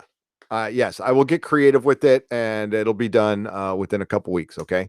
I'll make sure to give you a heads up. Thank you so much. So you view it, and I will give you all the props. Okay, so I found some Star Wars. I have a Force Awakens Blu-ray, and I have some other Star Wars Blu-rays. So if you tune in Friday night, if anybody wants them, I'm gonna think of some kind of chat contest where we're gonna pull your names out of a hat or something like that. I'm giving them away. So tune in Friday Night Tights. I'm giving away some more stuff. Yeah. Because I don't want them. I don't want to Force Awakens. But Star Trek Discovery. Oh, when's the Blu-ray coming out? It is coming out what, October next month? Month after next? We could do a tribunal stream of the destruction of STD. Hell yeah. That's a great idea. Mecca. I dig it. I saw Doomcock in the chat earlier in our little tribunal chat. I have not had a chance to read it. I know. So yeah, I didn't buy it. It was a gift, Mako. I completely forgot I had it. And I'm like, what? And I saw Jeremy from Geeks and Gamers like destroy his. I'm like, I'm gonna give him, somebody will want it. I don't want to destroy it. Somebody will want it. Yeah, to avoid dusting. I have been dusting. I've been dusting in segments. Poor Doomcock, always so busy. Yeah, well, he's got yeah, he is, but he's got some stuff going on too. So that's understandable. It's completely understandable. Yeah, my thinking was with the tribunal, I am like completely cool with it for the time being, like once a month until everything settles down. And that allows us time to practice. And I mean, like we can always do our, fun streams like we did over the week. That was fun. That was fun. We could do more of those, and then we get tight a little bit, and then we turn it something more regular once we practice a little bit, and then hopefully Doomcock's time can free up, and mine too. Like my time is, I'm just as disruptive as Doomcock with my schedule right now because it's pretty unforgiving. I'm only available like 2 days, and the rest of the week and then I might be less available if I do this thing I have to do at work, which I really don't want to do. So I'm either going to have no time or lots. Not sure.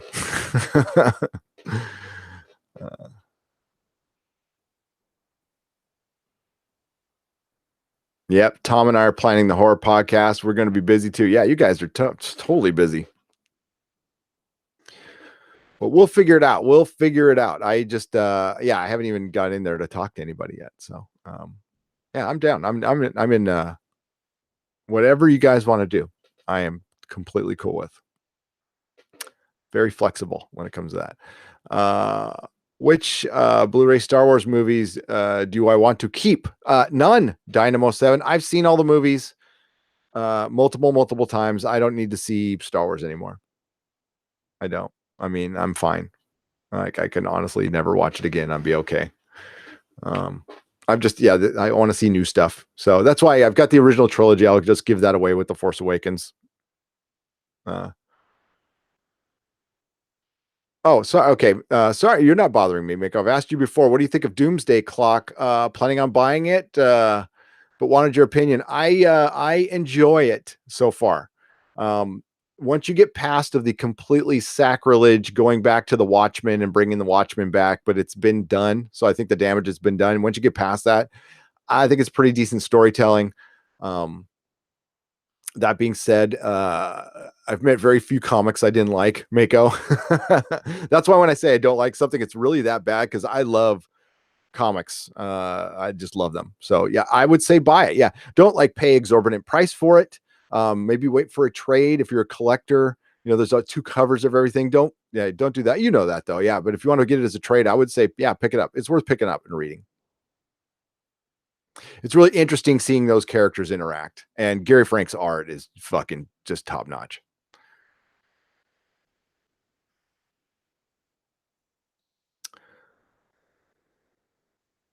Gary, have you decided on that work thing you mentioned? I have not.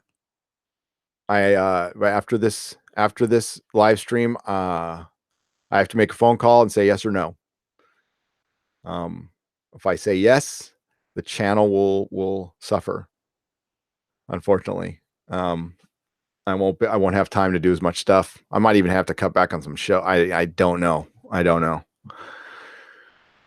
Because it'll keep me. I'm away from my house 12 to 13 hours a day as it is, and it would go up to 14.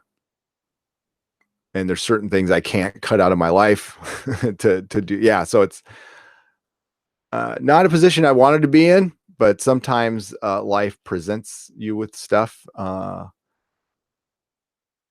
tell you, I'm leaning towards no. Very heavily leaning towards no, which is a very scary proposition because it's a couple months before I had planned to, but that's how she goes. Sometimes it was like when I bought the comic store, there was never going to be a good time to quit your job and totally rely on comic books to pay your bills and your mortgage. So it's like jumping in a pool for the first time and just fucking do it. And if it doesn't work, hopefully you don't dig a hole. And you cannot, like that job I do, I can do it in other places. It's available. I'm grateful that it's available and I can go do it down the road. So chances are it's going to be no, and I will be on the channel more, which could be it could be a promise to some people and a threat to others. I will try not to knacker myself. What's knacker? Silver Spike. Will it cause me to go blind? Hunky Chunky Funky Monkey, what'd you say? I'm sorry, I'm gonna go back there.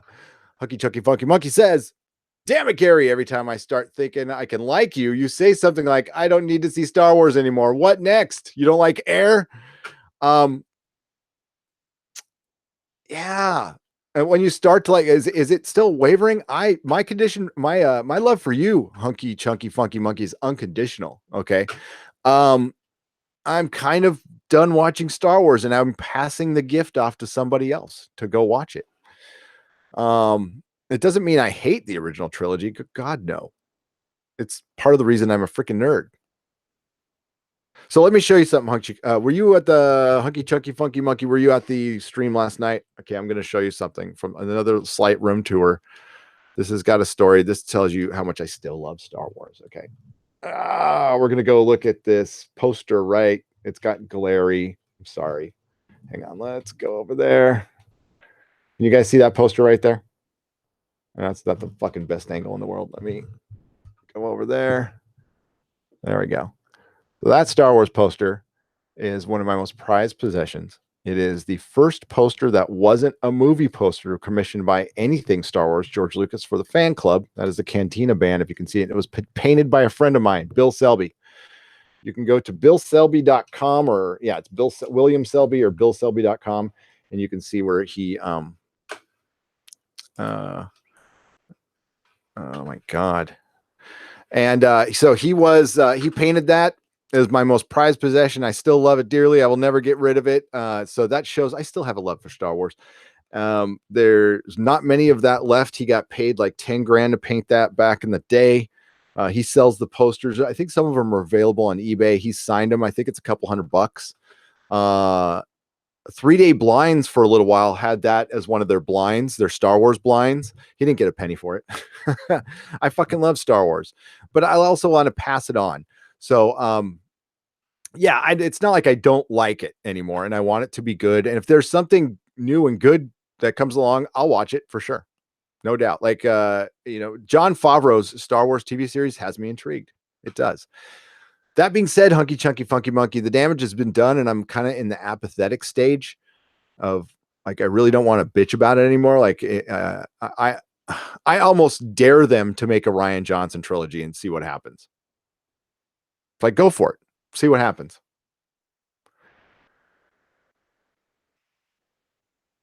I'm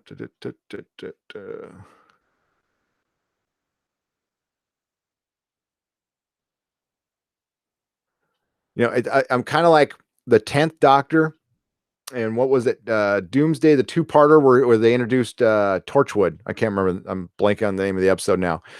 And he's daring the head of Torchwood to open the portal because he's like, a bunch of Daleks are going to come through there, and like, but she's all, nope, no, it's not going to happen. He's all, no, you're actually, every time you bring in the ghosts from the ghost world, you're opening up, you're punching a hole in reality, and you don't know what's going to come through. And she's all, nope, it's time for the ghost. We got to run it. And he's like, okay, fine, go ahead, throw the switch.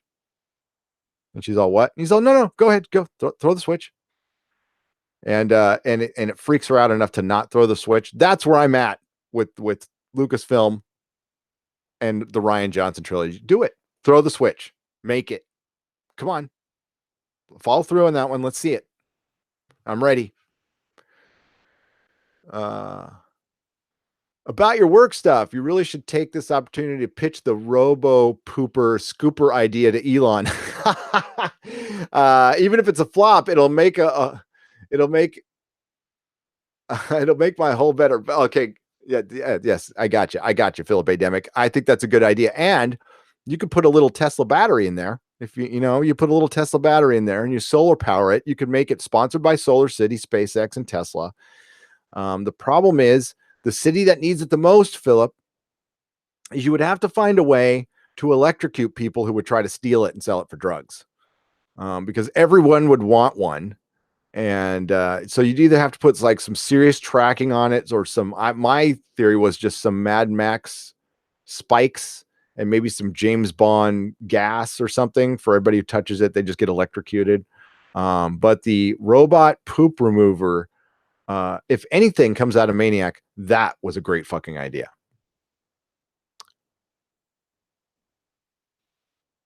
Gary's availability is only hindered by Mrs. Nerdrotic, Elon, and Father Time.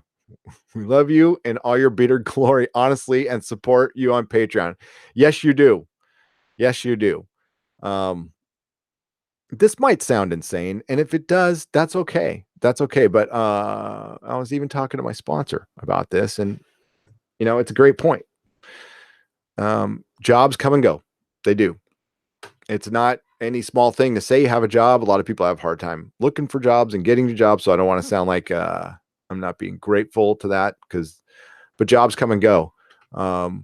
Stuff like this doesn't come very often. So, I mean, honestly, the worst thing that could happen is I would have to go back, but that's not my plan. I was planning on leaving anyway. So it's just sooner than I expected, but I can work with that. The benefits are really good though. That's the thing. That's the hard thing to give up is the benefits are amazing, but we can get benefits. Mako, great stuff in Maniac. Oh my God, there is. Hey, Gary, haven't heard from you in a while. Always miss the streams because of work, says ST Fanboy. What's up? Welcome back. Well, you might be getting more streams very soon. Yeah, there's just some logistics we got to work out, but I mean, it's not impossible. Listen, there's things I can do. There's all, life is full of choices. And isn't that right, Viking bitch? Life is full of choices. It's about making the right one. And, it's not always the one that feels right though. It's not always the one that feels right. Gary, why don't I just have the self-destruction option in case it is stolen? People would think twice if the thing exploded. That's dark, Jody, but funny. Viking bitch says, not enjoyed the most of the American remakes of British. Oh yeah. Oh, got it. Pam Farm Girl. I have not enjoyed most of the American remakes of British shows. Most of the time, the charm is lost. Completely agree with Viking bitch on that one. Sometimes it just doesn't translate. Bernfred Axvelder. Hey there, long time no see. To that prediction, is Iron Fist done for me? Yeah, pretty much. Okay, and let's get to the third part. Thank you, Bernfred Axvelder, for keeping me on point. And again, the Hunky Chucky Funky Monkey. I hope to win you over someday, but it's okay. I'm glad you're here though, because you make the chat a fun place. You're a solid chatter, my friend. So Iron Fist, here's the blurb I saw from Jeff Loeb, which was definite Hollywood speaks for this shit is done. In a recent interview with Entertainment Weekly, Jeff Loeb stated Iron Fist has yet to be renewed for a third season at Netflix. Speak to our friends at Netflix, unlike the movie studio, which announced what the hell is he trying to say here? Speak to our friends at Netflix, unlike the movie studio, which can announce a Captain Marvel movie will be out in 2019. The television studio will always be beholden to our networks. And so if our networks want another season of Iron Fist, we're ready to go. We're just waiting for the answer. Well, I think the answer was they are dropping Daredevil October 19th, which is just 1 week over 1 month since you dropped Iron Fist Season 2. I think that tells me everything I need to know. Iron Fist Season 2 was awful. It was terrible. It wasn't Iron Fist. It was dishonest storytelling or dishonest marketing. Okay. It's not an Iron Fist story. It's a Colleen Wing daughter. Okay. It's a Colleen Wing Iron Fist origin, although she's part of the Daughters of the Dragon, which by herself or teamed with Misty Knight. They screwed up two franchises here. They screwed up the Daughters of the Dragon, which we wanted to see, and Iron Fist, which we wanted to see. They really sprinkled in some postmodern bullshit in there. He spoilers, doesn't have his powers for the last half of the season. Gets him back in some ridiculous magic, stupid that people are calling the most amazing scene ever. I'm like, no, it was really no. No. It was, yeah. I can't imagine. We don't see Netflix's numbers. I can't imagine this is good, but it is everything textbook wrong with when with storytelling, the modern storytelling. Iron Fist is your textbook study of everything wrong of what's going on right now. And I'm sure there's people surprised going, God, I wonder why this didn't do better. Well, it's because you didn't put a superhero in your superhero show. You guys are really overthinking it. Costumes matter, powers matter, good guy versus bad guy matters. Okay. The whole soap opera aspect is fine. Comic books are soap operas. It's my brother betrayed me and there's comas and shit. Like, I love that shit. But you still got to have a bad guy, and you still can't just like, you saw justice today, I'll meet you again. It's like, oh fuck, goddamn. I was so mad after that, and all the it started out so promising. Daredevil season 1 is textbook good. Everything you do right with superhero storytelling, and then to screw up Iron Fist like they did. Yeah, I'm rewatching it to put together my superhero costume video. It is hard to rewatch it. It is really boring. It is a bunch of people sitting around talking about their fucking feelings for 5 episodes. This thing could have been 5 episodes long, max. And it's such a departure. Actually, it is worse than season 1, much worse. Not just a little worse, a lot worse. And yeah, it's done. It's done. Loeb also stated a second season of the Defenders wasn't off the table, despite recent hints as to otherwise. All we've ever said is there are no plans right now to do more. It doesn't mean that it's off the table. It doesn't mean that we haven't. It What the hell? And it doesn't mean that it even has to be with the original characters. Oh, there you go. Then it's not the Defenders, it's the new Defenders that were in the first Defenders. So it sounds like this is Jeff Loeb pitching to save his job. Jeff Loeb is in charge of Marvel Television. It hasn't been this giant mega hit, and they're rolling into the Disney streaming service without a ton of content. If they're gonna keep anything, it's Daredevil. If they don't keep Daredevil, they aren't keeping anything else. The tragedy of this is we're going to lose Legion, one of the best shows on TV. But the creators are now coming out saying they have a 3-year plan, which is good. Finish on your terms. I'm totally happy with that. I will buy all the Blu-rays. I will watch it multiple times. I fucking love it. Iron Fist should go away. I don't really care what happens. I will not watch a third season of Iron Fist. If he is involved in something, I'll watch. It's too bad because it was really promising. His appearance in Luke Cage was great. And then they just went, I don't know where the fuck they went with that. I don't know who they're making the show for. It wasn't for superhero fans though. That I know.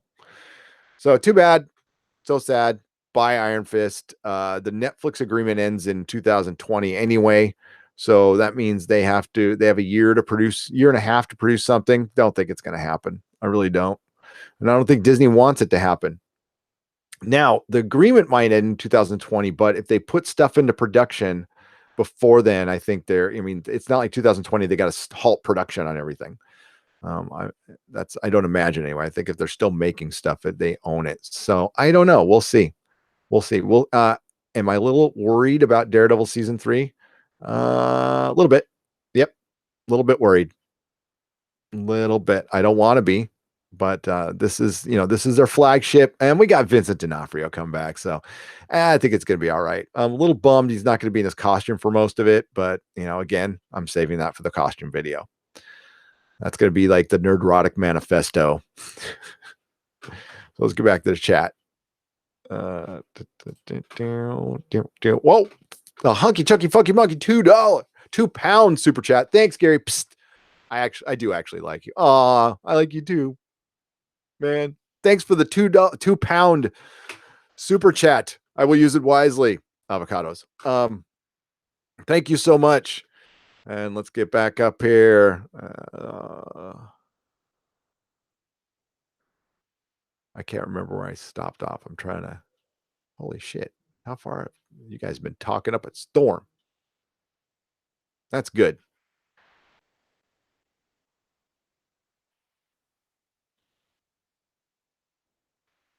The first Doctor Who reboots, especially with Barrowman and River, are great too. For Viking bits, Silver. Yeah, I love John Barrowman so much. That's my Captain Jack. Sometimes you don't get a choice. Sometimes you have to go what's been landed for you from birth and try to adapt. Yep. Well, the responsible decision is absolutely 100. I mean, like responsible in a normie sense is definitely say yes. Like don't say no. But yeah, it's a difficult one. It's a difficult one. The if the money was freaking awesome, I have to say yes, but it's not. And but time is way more valuable to me than money. So still, one does not just discard stability without giving some pause, at least giving it some respect. I hate it when I arrive in the chat late. B Kun, you are not late. You're just on time. It's okay. Your thoughts on Doctor Who Series 11 trailer, Gary? Why'd you ask me that, Mako? You know. Triggered. Oh.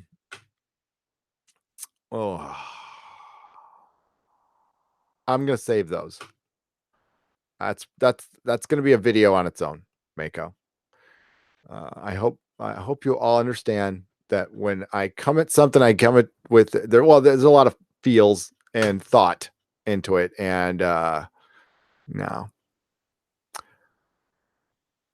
But it's nothing against Jodie Whittaker on a personal level. Actually, I think BBC has handed her a bag of shit, honestly. And she's doing the best she can with it. So nothing against her at all. Oh, what? Howard Bandy? They could not. They would that's no. A Big Lebowski remake? Why?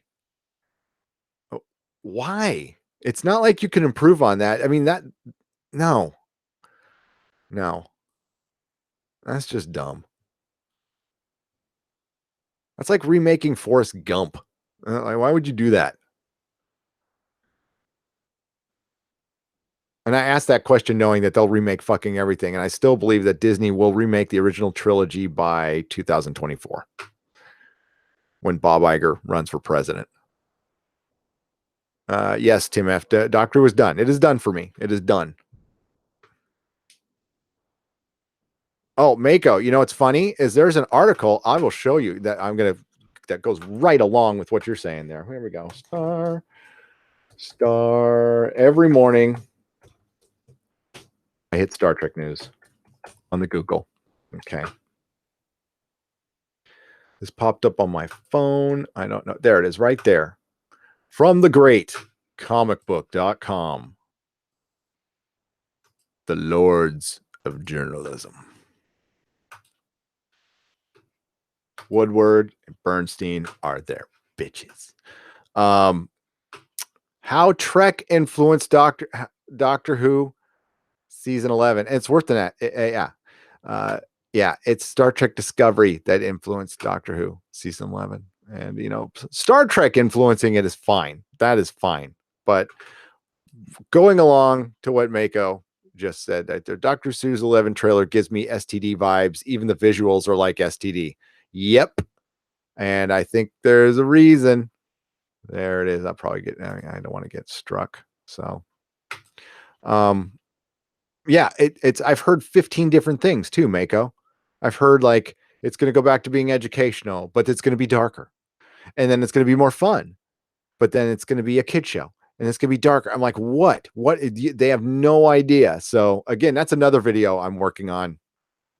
That's going to be a recorded one that, I don't know, man. It's like a really, I didn't want to go there at all with it, but I have to at this point. Sometimes you just got to test the boundaries of the channel and just hope people trust me. But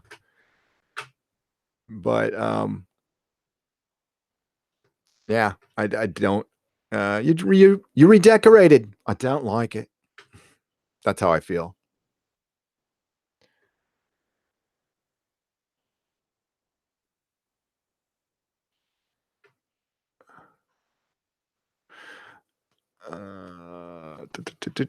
We're getting past that. Okay, talking about silly glowing guns and bending bullet. Yes, Gary, you talking about the silly glowing guns and bending and bullet bending? Yeah. And what the hell was the context for that?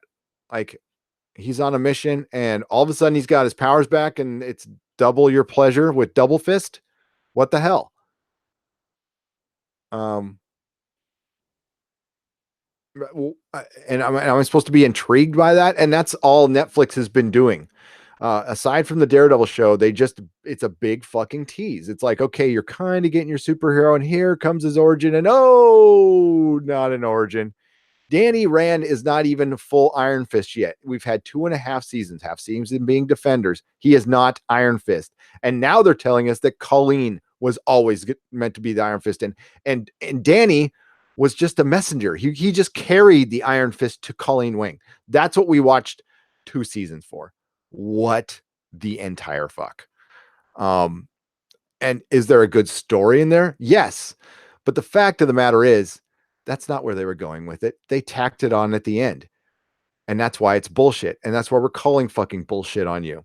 If this was the story from the beginning, the story you were telling from the beginning, you would have left hints. There would have been foreshadowing. There was none, zero of that, because it didn't exist. And because of partially the Me Too Time's Up reaction, they felt like they needed to do this to bring more female superheroes into the Netflix Marvel, pantheon, and which they they have one starring female one. They could have brought in more, but there's definitely, develop Hellcat. Like we got 2 seasons of teasing for fucking Hellcat, and of course she gets teased at the end of season 2. It's like, give us fucking Hellcat then. Give us the Daughters of the Dragon. No, we're gonna replace a male character with a female character instead of making her the superhero that she already is in the comics. Fuck these. Jeff Loeb, he needs to go. Bye. The best fucking news I heard, and it's in my video that nobody watched, is the Loki and Scarlet Witch TV series. If you go to the end of the video, the music to our ears is Kevin Feige is taking a hands-on approach with the TV series. Fuck yeah. Get rid of Jeff Loeb, bring in Kevin Feige, and we'll get good superhero storytelling. Jeff Loeb has been in comics for a long, long time, but bit of a poser. I'm going to come out and say it right now. He was a producer first in Hollywood. For some reason, his work dried up. Got into comics. Comics brought him was his stepping stone back into being a film producer. So he's probably always liked comics, but they are not his first love. And honestly, if you're behind comic book movies in the creative sense and you're a boss, comic books need to be your first love. And that is evident at DC that all the people in charge doubt they've even fucking read a comic book. I would highly question it. The people in charge at Marvel have read comic books. It is their first love. Kevin Feige, what I haven't heard much said about him, is a fucking comic book nerd. That's why it works. So there you got a preview of my costume video.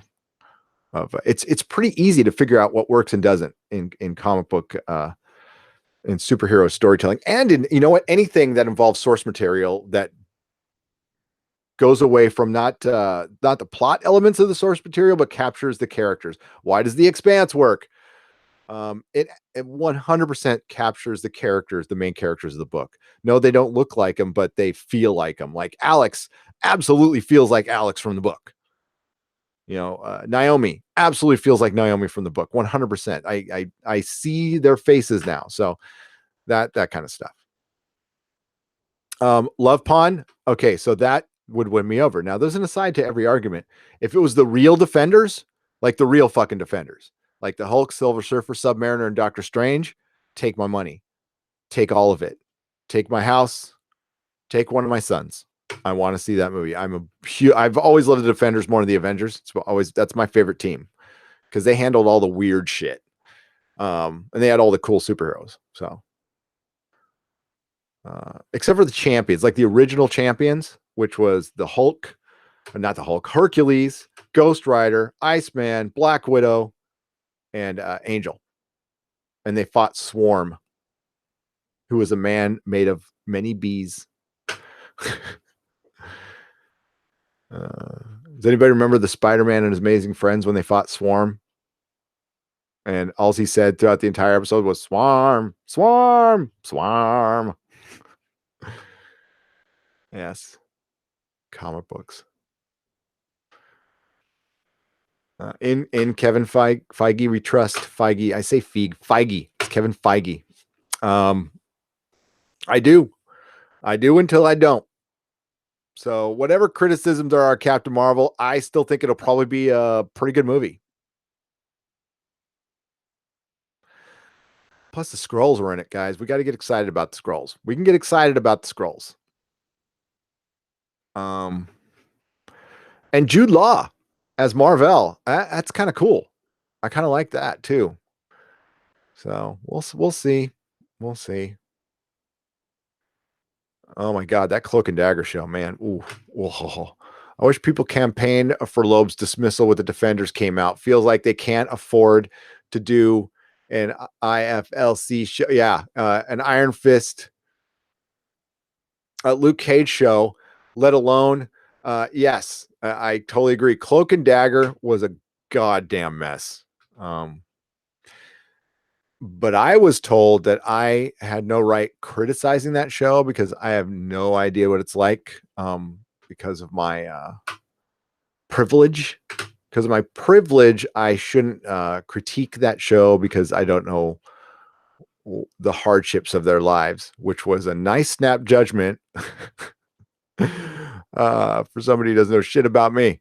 I might know more than you think. That was funny. Oh, but the person was nice enough to write it was very well reasoned comment. I have to admit, it's very well written.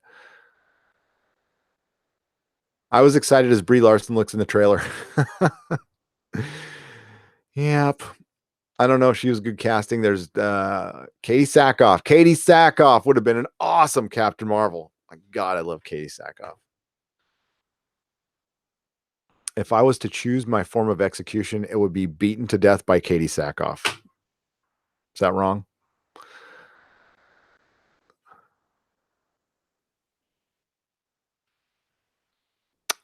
Should have done it when the Inhumans came out. Yeah. Oh my God. Yeah. There's and you're right. Tekkamon Blade Runaways isn't bad. We covered the entire show and it was good. It was actually very good. Jeff Loeb has had some hits, but mostly he's had stinkers. He was involved in Daredevil too. But if you look at the difference, is Runaways is written by the guy who did the OC, and love or hate the OC, the guy's like a competent writer. He's fully in control. Daredevil season 1 was Stephen Knight and Drew Goddard, who are two geniuses. So Daredevil's definitely in good hands. Sackhoff. We like Katie Sackhoff. She was awful in an awful Amunet back in Flash. Yeah, but Flash is Flash. The Gifted better than Cloak and Dagger? Yes. Felipe Diaz, a lot better. I enjoyed some of The Gifted. I did, which premieres tomorrow. We'll be covering it tomorrow. No, I enjoyed The Gifted. There were some episodes that definitely dragged, and they were talking about feelings and abandoned buildings, but when the Cuckoos came on, man, that was fucking badass. That ending, oh shit, when they broke out, that was fucking badass. That was cool. The Von Strucker kids, the daughter's great, the boy's annoying, but I think he's written that way. I don't hate Stephen Moyer as much as Dennis does, but it's understandable. Amy Acker is great. Love Amy Acker. Winifred Burkle, never forget. And yeah, We'll see. What about Trisha Helfer? Trisha Helfer I could be beaten to death by Trisha Helfer too during my execution. Actually, both of them would be fine. And I'm forgetting her name. The girl who played Boomer. Yeah, Cloak and Dagger was a little kid show, but it wasn't. That's the thing. It was another superhero show without any superpowers. Like the occasional. They need to go back to the Incredible Hulk formula. You had to Hulk out twice an episode, once at the 15-minute mark, once at the 45-minute mark. It's pretty fucking simple. Cloak and Dagger was a step above the Inhumans, but so were my home films of my kid when he was crawling around on the floor, Pen Farm Girl. But it was, you're right, it was. I would have been okay with the Monica Rambeau, Daniel. No, Monica Rambeau, Captain Marvel.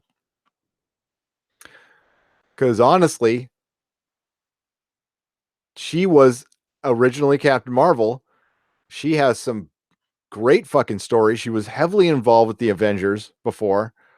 She was a new character, and yeah, dug it.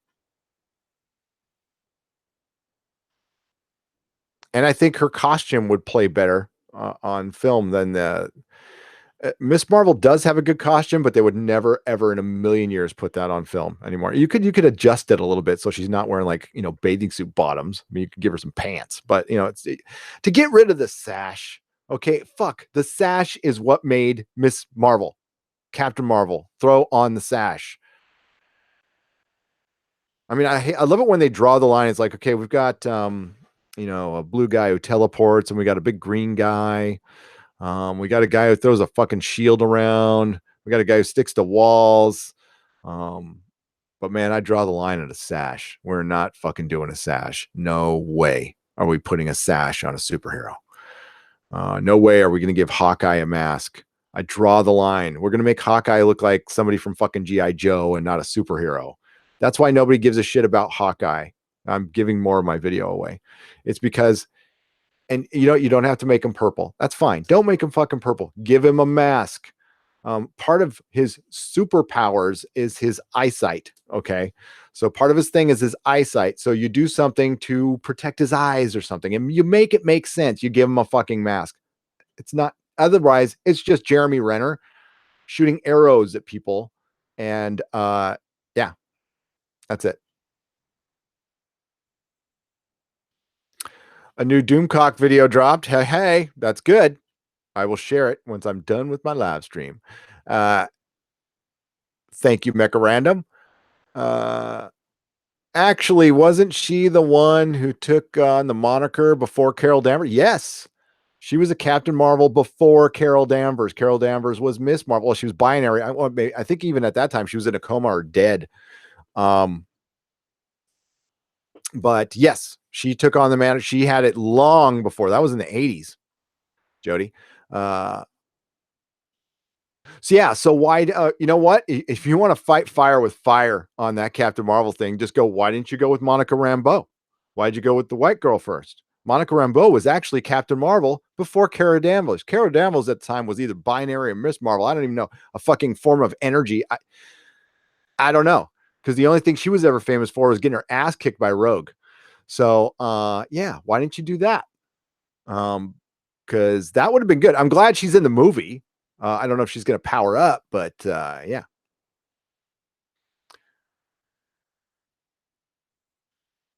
I never got what made Miss Marvel Captain Marvel. It was simply Captain America said, in honor of Marvel, you should take on, you're a captain, you're an actual captain in the Air Force. You should take on Captain Marvel. It was buyable in the comics, but again, it changed her brain. It's just Marvel was in a rock and a hard place. They needed a female character. They kind of picked their most generic one. They have amazing female characters. We've gone over it before. In my personal opinion, now that they have the X-Men, it's debatable, but oh look, I just got the notification for Doomcock. The Wonder Woman of the Marvel universe is either to me it's Storm or it's Sue Storm. To a lot of people, it's Sue Storm from the Fantastic Four. To other people, it's Rogue. To other people, it is Jean Grey. but most of them are X-Men. Elektra's pretty badass, although I like her as a villain. I'm a Moondragon fan. Nobody's heard of Moondragon. Basically, it's like Sinead O'Connor, and in a very stylish green outfit. I like Medusa. You want to talk about a great hero that got fucked up? Medusa. Love Medusa. So yeah, binary or non-binary. Tekka Balde.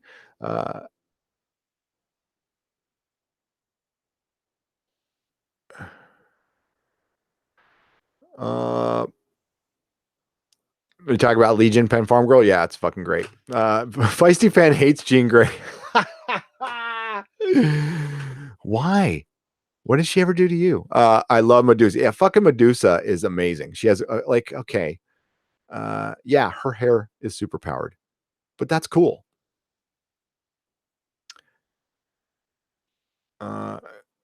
Chris Persa says you can't have Moondragon with Adam Warlock. I like them both.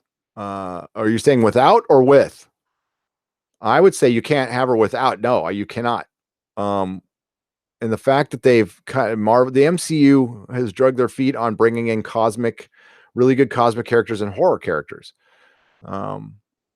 There's so many other characters we haven't seen yet that are really fun part of the Marvel universe. I mean, like when they do Ghost Rider, right?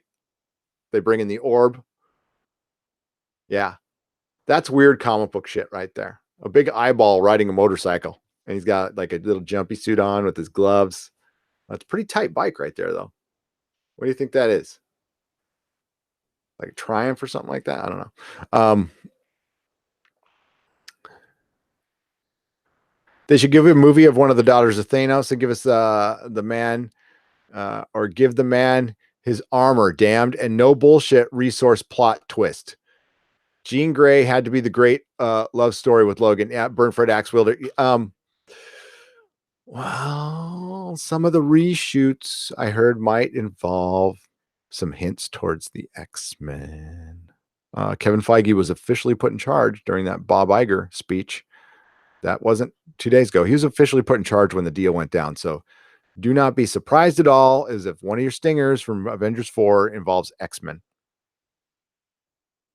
And something Thanos does cracks something or breaks something and releases the Phoenix Force, and we're off to the races.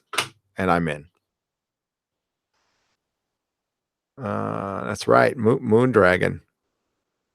I like Moondragon. Gary, a very big DC death is happening in Heroes Crisis #1 this week. I'm speculating it's Booster Gold is going to get offed. Oh, I got to put that on my pull list. Is it coming out Wednesday? I wonder if they will keep Gifted and Legion going at Disney. They will not. Both those shows are done. To Mockblade, they're done. I think. Yeah, This will probably be Gifted. They might get two more seasons, but yeah, they're done. Personally, I prefer grounded Marvel characters. It makes for powers more stand out more than the whole intergalactic stuff. Leaves me a little bit cold. Silver Spike. Yeah, it depends on the person. I dabble. I like how Guardians of the Galaxy was done because it felt really separate. So them interacting has to be rare, like extremely rare. Like they're off in space. It feels like a completely different world. I get you. Yeah, my Daredevil's my favorite character. This doesn't get more grounded than that. I fucking love him. And of course they're going to kill him in the comics. Fucking idiots. So, and probably replace him. Yeah, with a girl. And that's probably what's going to happen. Yeah, he'll have had a daughter and he passed on his blindness to her. And yeah. I don't know. Yeah. Killing fucking Daredevil. That's fucking original. Goddamn Marvel. Don't get me started.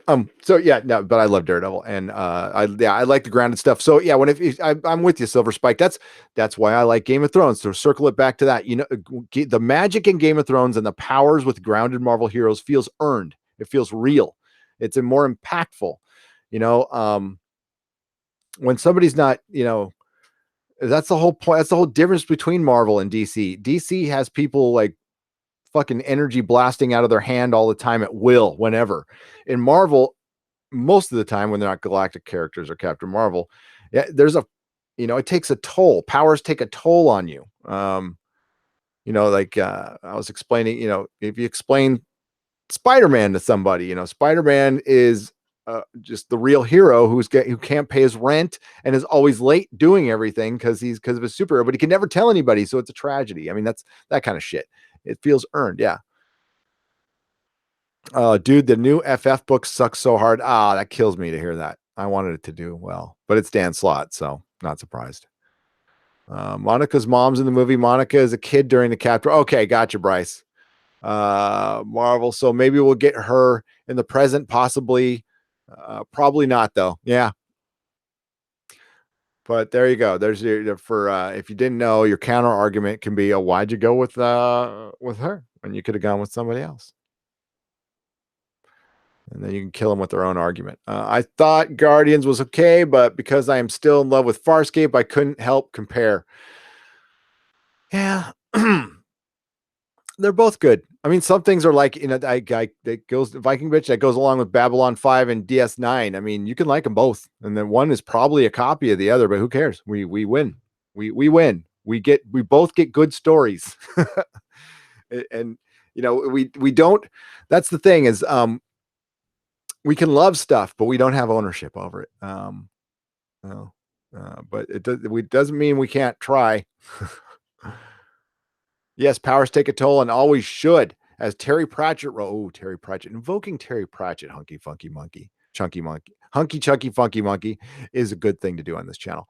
Power is a cost that you must be willing to pay in whatever form. Well said. Well said. Why are you getting it? I'm sorry, Renee. Did I miss that? I'm getting ignored, but that's okay. I have Bowie. Oh, and then you remove the message. Where are you? Did I get that's removed too? So the best thing to do if you want to get my attention is hit add Nerdrotic channel, and a little orange Nerdrotic channel comes flying up in front of my face, and I can see that. But I'm just seeing a bunch of retracted messages, so I don't know what that is.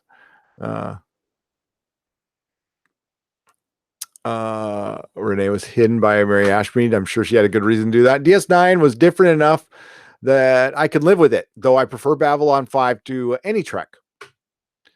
And there it is there. I still need to see Babylon 5. I'm a fan of JMS, so I'm sure I'll like it. I'm a big fan of JMS. But like I've said before, it's nice to see Pen Farm Girl and Mecca talk nicely about him, because as a former comic shop owner, and Feisty can back me up on this, JMS is not loved in comic shops at all. Right, Feisty?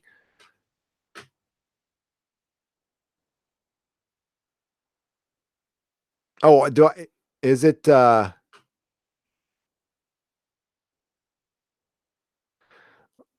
your name is Ian, not Lane, but it says Lane. So I don't know. I see an L. Is that an I? Is that a capital I? I don't know why. Yeah, just that's my brain is seeing it that way. There you go. I'm not used to seeing it spelled like that. Sorry about that, Ian Batchelor.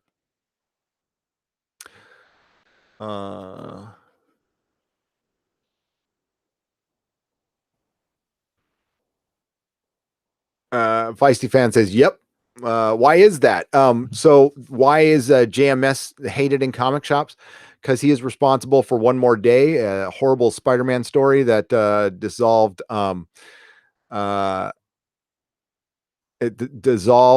Spider-Man's relation, or Peter's relationship with Mary Jane, in a really idiotic way. I mean, not like a divorce or them breaking up. He basically sells his soul to the devil, and well, not his soul. He sells the relationship to the devil in return for Aunt May's life. And it was just a kooky way for Marvel to get rid of the relationship that Quesada and others didn't like. JMS, to his credit, wanted to take his name off the story because he was kind of forced to write it. So it's not entirely his fault at all, although he still did write the story and take the money for that. So we can't have both things, JMS. But I like JMS. Okay, it was an order, and at the time, sometimes we follow orders at work that we later on go, I wish I didn't do that. But I'm sure there's a lot of people in Europe who probably think that. But from the 40s. But on a much lesser scale, JMS was probably just thought he was being a good soldier and got fucked. So it's not his fault. It's not. So therefore, I hold no hard feelings towards JMS. And when people did hold hard feelings, I tried to explain that to him. It's like, he's actually a really seminal writer, like one of the greatest writers in Hollywood. We should take it a little easy on JMS. Bye, Felicia. Sorry. I hate Felicia too, and I had to say that. Bye, Felicia. Bernfred Axfelder. I just like saying it in a German accent. I'm sorry, Bernfred. Babylon 5 is fine. Babylon 5 is fine. It just needs a remake with actual ship models and sets. The CGI did not age well. Every episode I go, ouch, my eyes. P.S. One more day is insulting as fuck. I will add to that. It is. It was it took a while, but it killed my love for Spider-Man, which was a lifelong love story. Like non-sexual, is it platonic or whatever, however the fucking word is. No, I don't want to have sex with Spider-Man. I love Spider-Man. It was my favorite character, but he has been supplanted by Daredevil now. Yes, I finally got the message. Well, again, I don't know how many people have said it, but make sure to hit at Nerdrotic channel and then I can see it. But we have to do a lot of pronouncing here, Slurmy Scott. And I would always, if you haven't heard me pronounce my last name, pronounce my last name. R.I.P. Gary Kurtz. That's right. Yeah, I thought I saw that up there today. We should talk about that. Yeah, so if anybody gives me a hard time pronouncing my last name, if you haven't heard my last name, I dare you to pronounce my last name right. Let me see about the Gary Kurtz thing.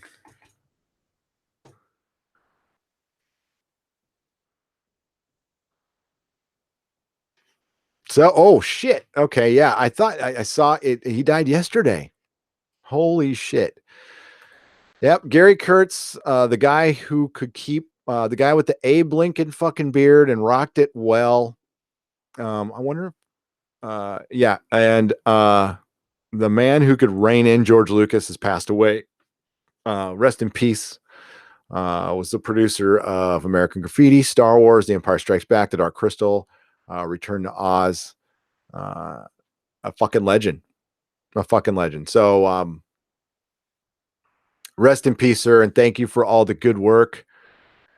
And let's get a picture of Gary Kurtz with that, with this guy, fucking awesome Abe Lincoln beard, man. There he is. Look at that. That's the man. He's got a great first name too. So show respect to Gary Kurtz. Yeah, that sucks. Yeah, I know. Movie Fanobi. That's, and this is no shade at the Anti-Trekker.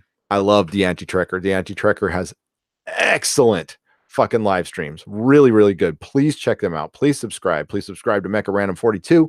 Subscribe to Tom at Midnight's Edge After Dark. Of course, our Overlord DVD, Overlord Doomcock. If you go to my channel, if you look to the right, you'll see the Tribunal. You'll see all three of them there. Subscribe. Anti-Trekker. I frequent his, I don't chat very often, but I watch his live streams pretty much every night. Really intelligent guy, well thought out guy, nice guy. I hope to, he's busy, but I would love to like chit chat with him on this show. I think you guys would love him. Check him out, please. So he does these fun little animations and stuff. When you do a super chat, he gives you a little reward. But he cannot say, and it's like, my brain is the same way. I have a tad bit of a reading disability. I have to read everything twice and shit, and nothing worth any sympathy for. I just deal with it. And it's funny that I ended up selling books for a living, but he always calls me Nerdonic instead of Nerdrotic. And I could totally see it. It took Dennis 2 years and me training him to say Nerdrotic. And it's a play on words, of course. I don't know. It's been a while since I talked about it. So it's a play on two different words. It's a play on neurotic and erotic. It's something I thought I heard somebody say in the comic store. That person to this very day says I never said that, but I heard it.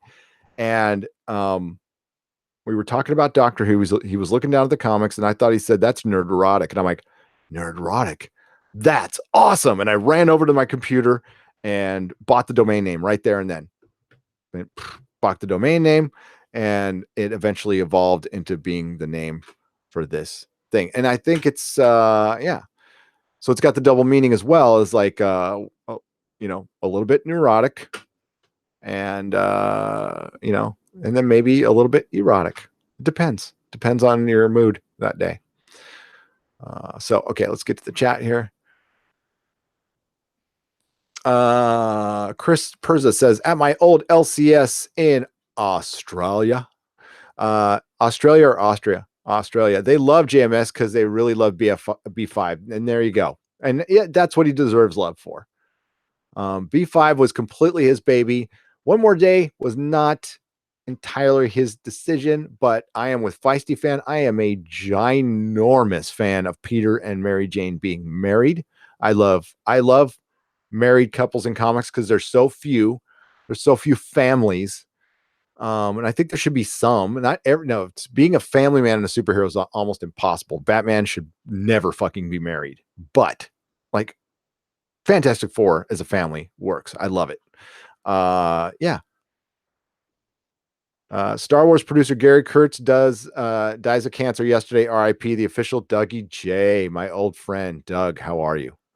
Am I reading Nick Spencer's run of Spider-Man? No. I will only start picking that book up when I have to as my job. But I am truly done with Spider-Man. I'll read it for work, but not recreational. No way. I'm out. I do not give them money. I do not pay for things that are subpar or I don't like out of habitual nonsense anymore. It all it does is keeps people making crap. It doesn't force people to change.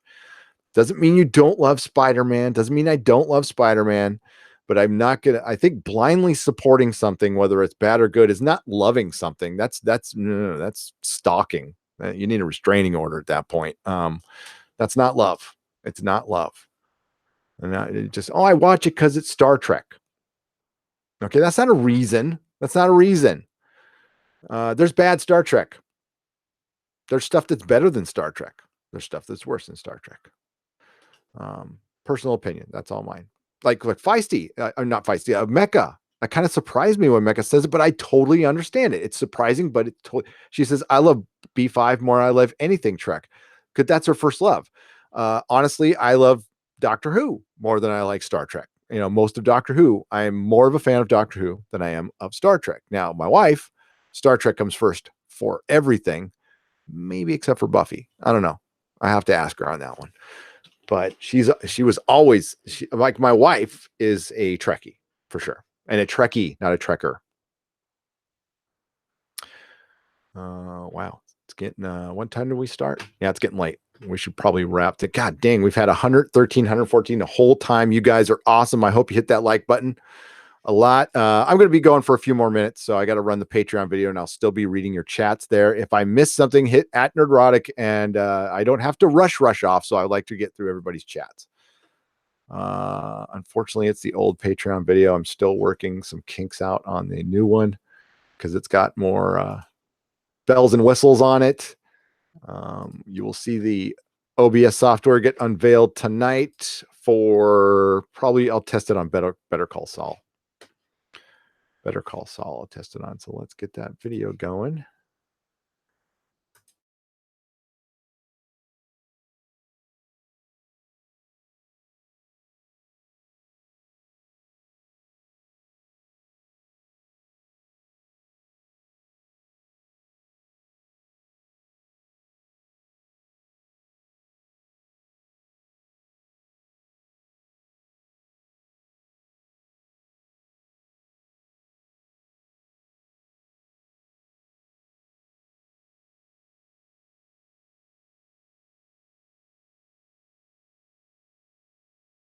Holy crap.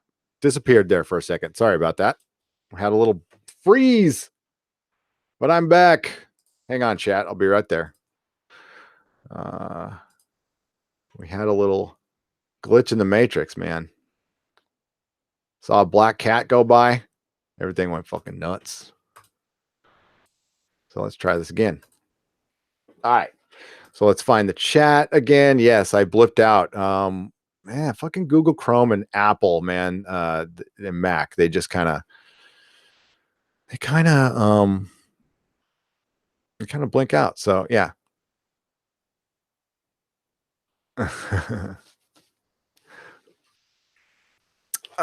Yes. So hello everybody. I'm back, by the way, and you're seeing the and I'm watching your chat. So let's get up to the chat, read that off real quick.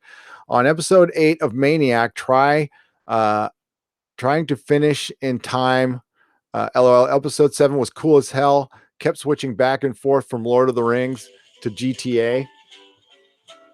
That's awesome. That is my alarm to kind of end this, so I can watch Maniac in time and do homework and all this stuff. Yeah, don't worry. You'll have plenty of time to finish. The episodes are only like 45, 50 minutes long. Yeah, that's that. I've got 3 episodes to go. I got 3 episodes to go, so we're good. What do I think of the live action Airbender series? And it's involving the original creators. Fuck yeah. Fuck yeah. That's what I think. I'm like super excited about that with Netflix money behind it. Original creators all down for that. Why didn't she like Buffy? Oh, she loves Buffy. It's the question of Melissa. Are you talking about Mrs. Nerdrotic? I don't know if she likes Buffy more than Star Trek. I think that's the only thing she might love more than Star Trek is Buffy. No, she fucking loves Buffy. Mrs. Nerdrotic doesn't like Doctor Who. I tried, but she doesn't like it.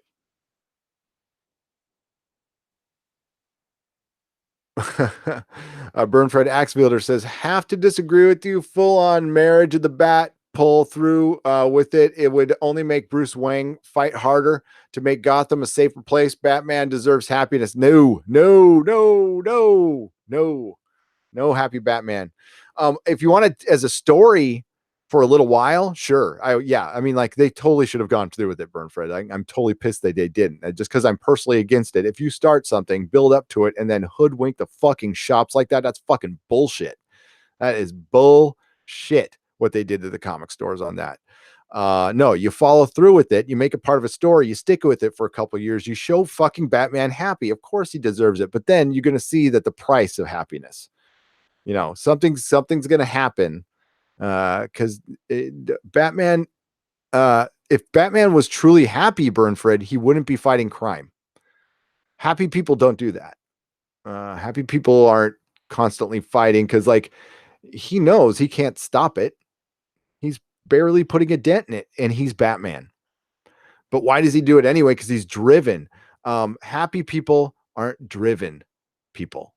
Okay, there's a big difference. What's behind people being driven, although it can be very positive, usually is not happiness, in my experience. It's having to prove something due to something happening in their life. And again, it's not all negative. Being driven is not a negative, but I don't think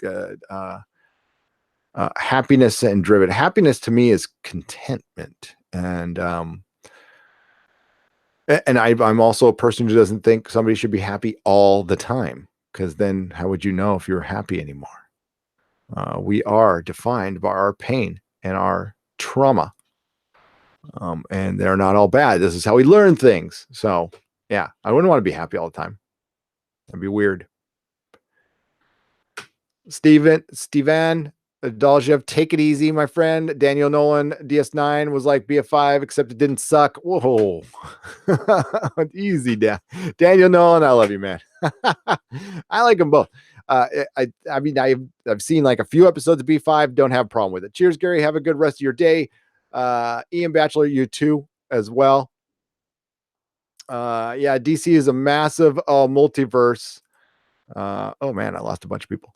Yeah, DC has a massive multiverse, and there is a place enough, and you're also a vigilant shit. You won't stop with just because you're married to a vigilante. It depends. Yeah. If they commit to the story, sure.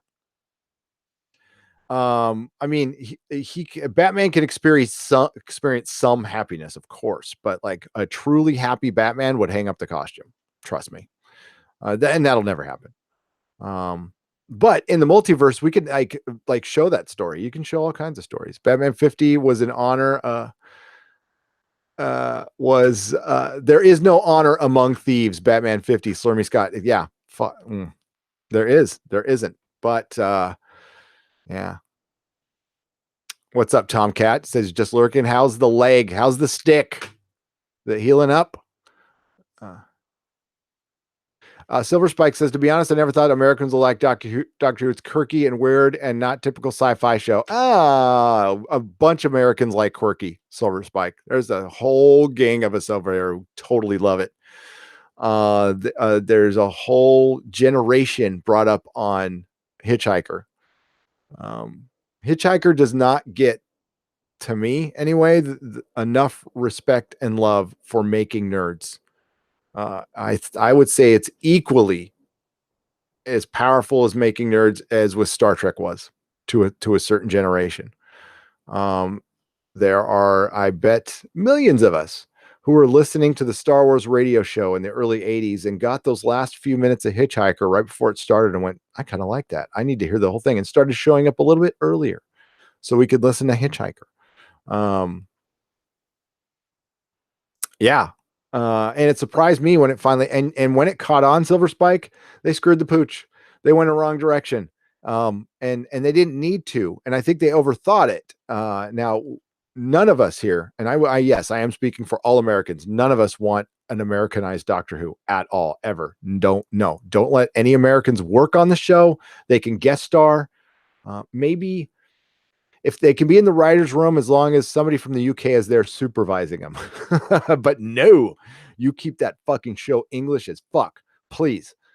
Bruce Wayne is rich as hell and gets laid a lot. He ain't as miserable as he makes out, says Rich Silverwood. Yeah, I've never seen him as miserable, but that's not my Batman. Yeah, my Batman is kind of a swashbuckler, and yeah, he does enjoy getting laid. But again, he's not 100% happy. He's driven. It's the Frank Miller adaptation that has been miserable.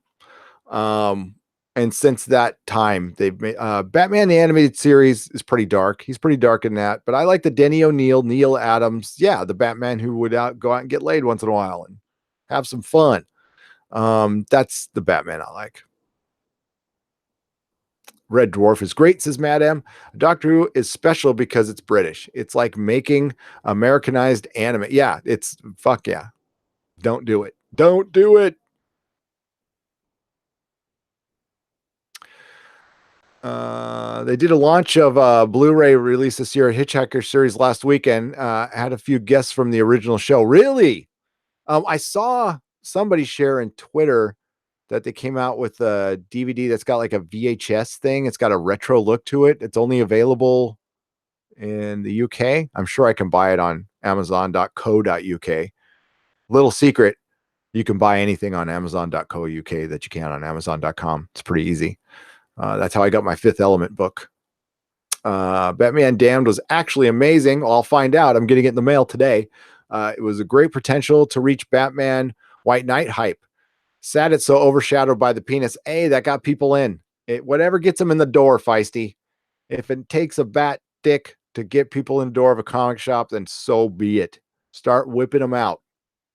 Excuse me while I whip this out.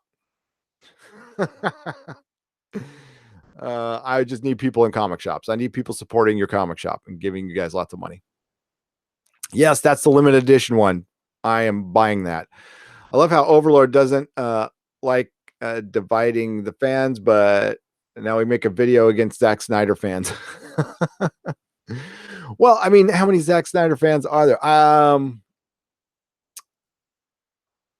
Yeah, I'd have to see the context of the video, Mako. It's just a sect of fans. And it's actually Overlord DVD's talking about the companies dividing their own fan base. And I don't think Overlord DVD is dividing his own fan base. So I think that's the context he's talking about. Zack Snyder, my personal opinion on Zack Snyder, I fucking love Watchmen. I love that movie, and I love 300. I love the 4-hour version of Watchmen. I think it's kind of a masterpiece. And yes, even the changed ending, I don't have a problem with, because the original ending is in the source material, which is the comic book, which is the real version of Watchmen. The other one is just a movie version of Watchmen. The real version of Watchmen is the comic book, and I love it. Feisty, that must be one hell of a penis that actually cast a shadow. Well, it's fucking Batman. There's a reason Catwoman just can't stay away, you know. I like some of Zack Snyder's stuff. I think he also can be horrifically bad, Mako. I've worked on a couple of his properties, and by all accounts, though, Mako, nicest guy to work with, like a really cool guy to work with. A good friend of mine works on his editing team, and Chris Nolan kicked everybody off when Zack Snyder was working on Man of Steel. Steel. Chris Nolan made Zack Snyder work with the crew that he handpicked, and then he went completely hands off. He's like, "You got to work with these people. I'm out," and then backed out. And not throwing a bunch of shade at Chris Nolan. I'm just saying that's what happened from a very reliable source. Old friend of mine.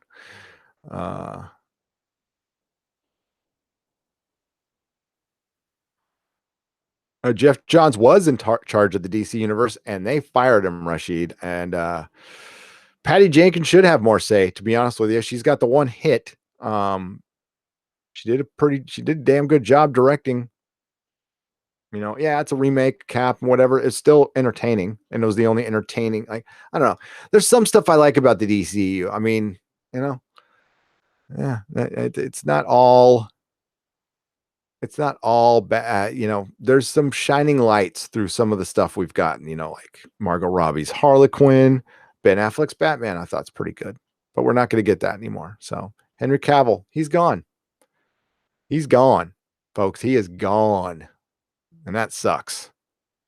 So, and they're going to focus on a Supergirl movie. So, again, the two biggest things of the DC universe are either changing or going to be gone again. I think Warner Brothers should pack it up, wait a few years, and start over. If Aquaman's bad, it's just going to dig a deeper hole, unfortunately. I'm sorry. I don't want to end on that note, though. That's kind of negative. I am very excited to be covering Maniac tonight. Actually, I got to get off and start watching that now. So I'm going to do that now. So everybody, you have a great afternoon. I showed my Patreon video. I would like to thank our super chats with Tamarox. I applaud you, Tamarox, donating so much money to our cause. I am going to do what you ask. I will honor your request within, as soon as the Blu-ray, I'll pre-order it on Amazon right now. Yeah, that's pretty awesome. That's pretty awesome. So movie Fanobi for $1.99. Bumblebees and his G1 friends and enemies love it. Tamarox, $20. The Lord of the Rings trilogy extended universe is the only thing I can sit down and watch for the whole day. Movie Fanobi, $1.99. Did you get your news yet? Here's $2 to ease your mind. I will tell you after this, I have come to a decision. I gave Doomcock my money to buy a copy of STD to destroy it on camera. You should do the same too. Burn it with fire. $50 from Tamrock. God damn. Hunky Chunky Funky Monkey, £2. Thanks, Gary. Psst, I do actually like you. And we love you too, man. Okay, so yeah, the decision's no, folks. It's going to be no to work. So diving off the deep end into the fucking ice cold water without it, or jumping off the cliff without a net a little bit here, but that's okay. I mean, I have a bit of a net. It's not like it's all no safety net. I have options. So yeah, we'll see how they respond to that, and I'll let you know. I'll let you guys know later today in one of my videos. But the answer is a hard no. That's what I've been leaning. It's just like I got a little bit of cold feet there for a second, but I can't be a wuss. Got to do it. Worst case scenario, I just go out and get another job. Good night, Mako, Penn Farm Girl, Viking Bitch, Howard Bandy, Philip A. Demick, Slurmy Scott, the Hunky Chunky Funky Monkey, Feisty Fan, Joso1, Dynamo75, Viking Bitch, Alexis Valens, what's up? Jesse Sequoia Jr., my best to Jesse Sequoia Sr., Rich Silverwood,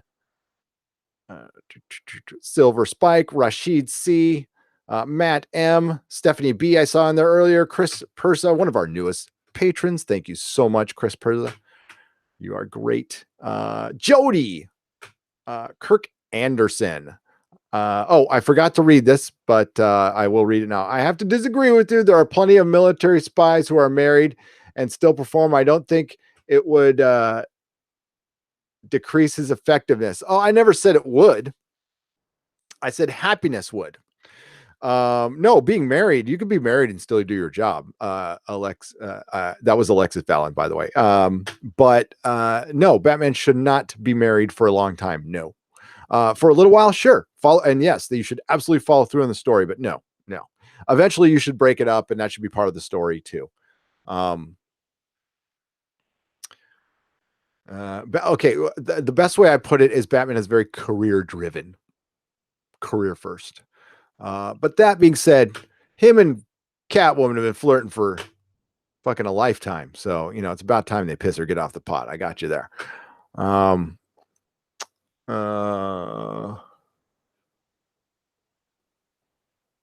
Silver Spike, where I was. Oh, Pen Farm Girl. Rough Girl was in here earlier. Great to see you, Rough Girl.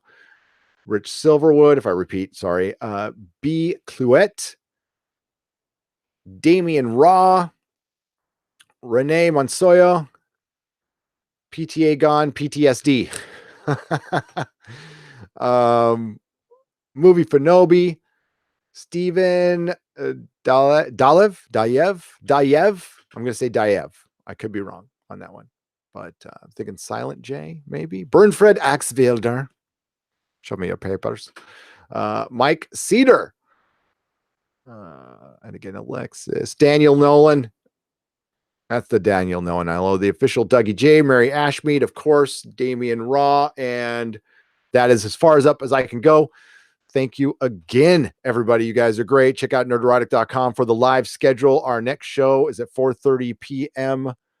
or whenever I finish. Maniac season 1 review. See you all then. And then there's Better Call Saul later in the evening. Lots. And then there's a recorded video coming of Manifest. I'm going to have to do a recorded one. Can't do that one live. It's way too many live streams. So my German is soft. It's supposed to be. I don't speak it. Thank you, Burn Fred. Yeah. Doors and corners, everybody. And may the small folks sing songs for greatness. Have a great day.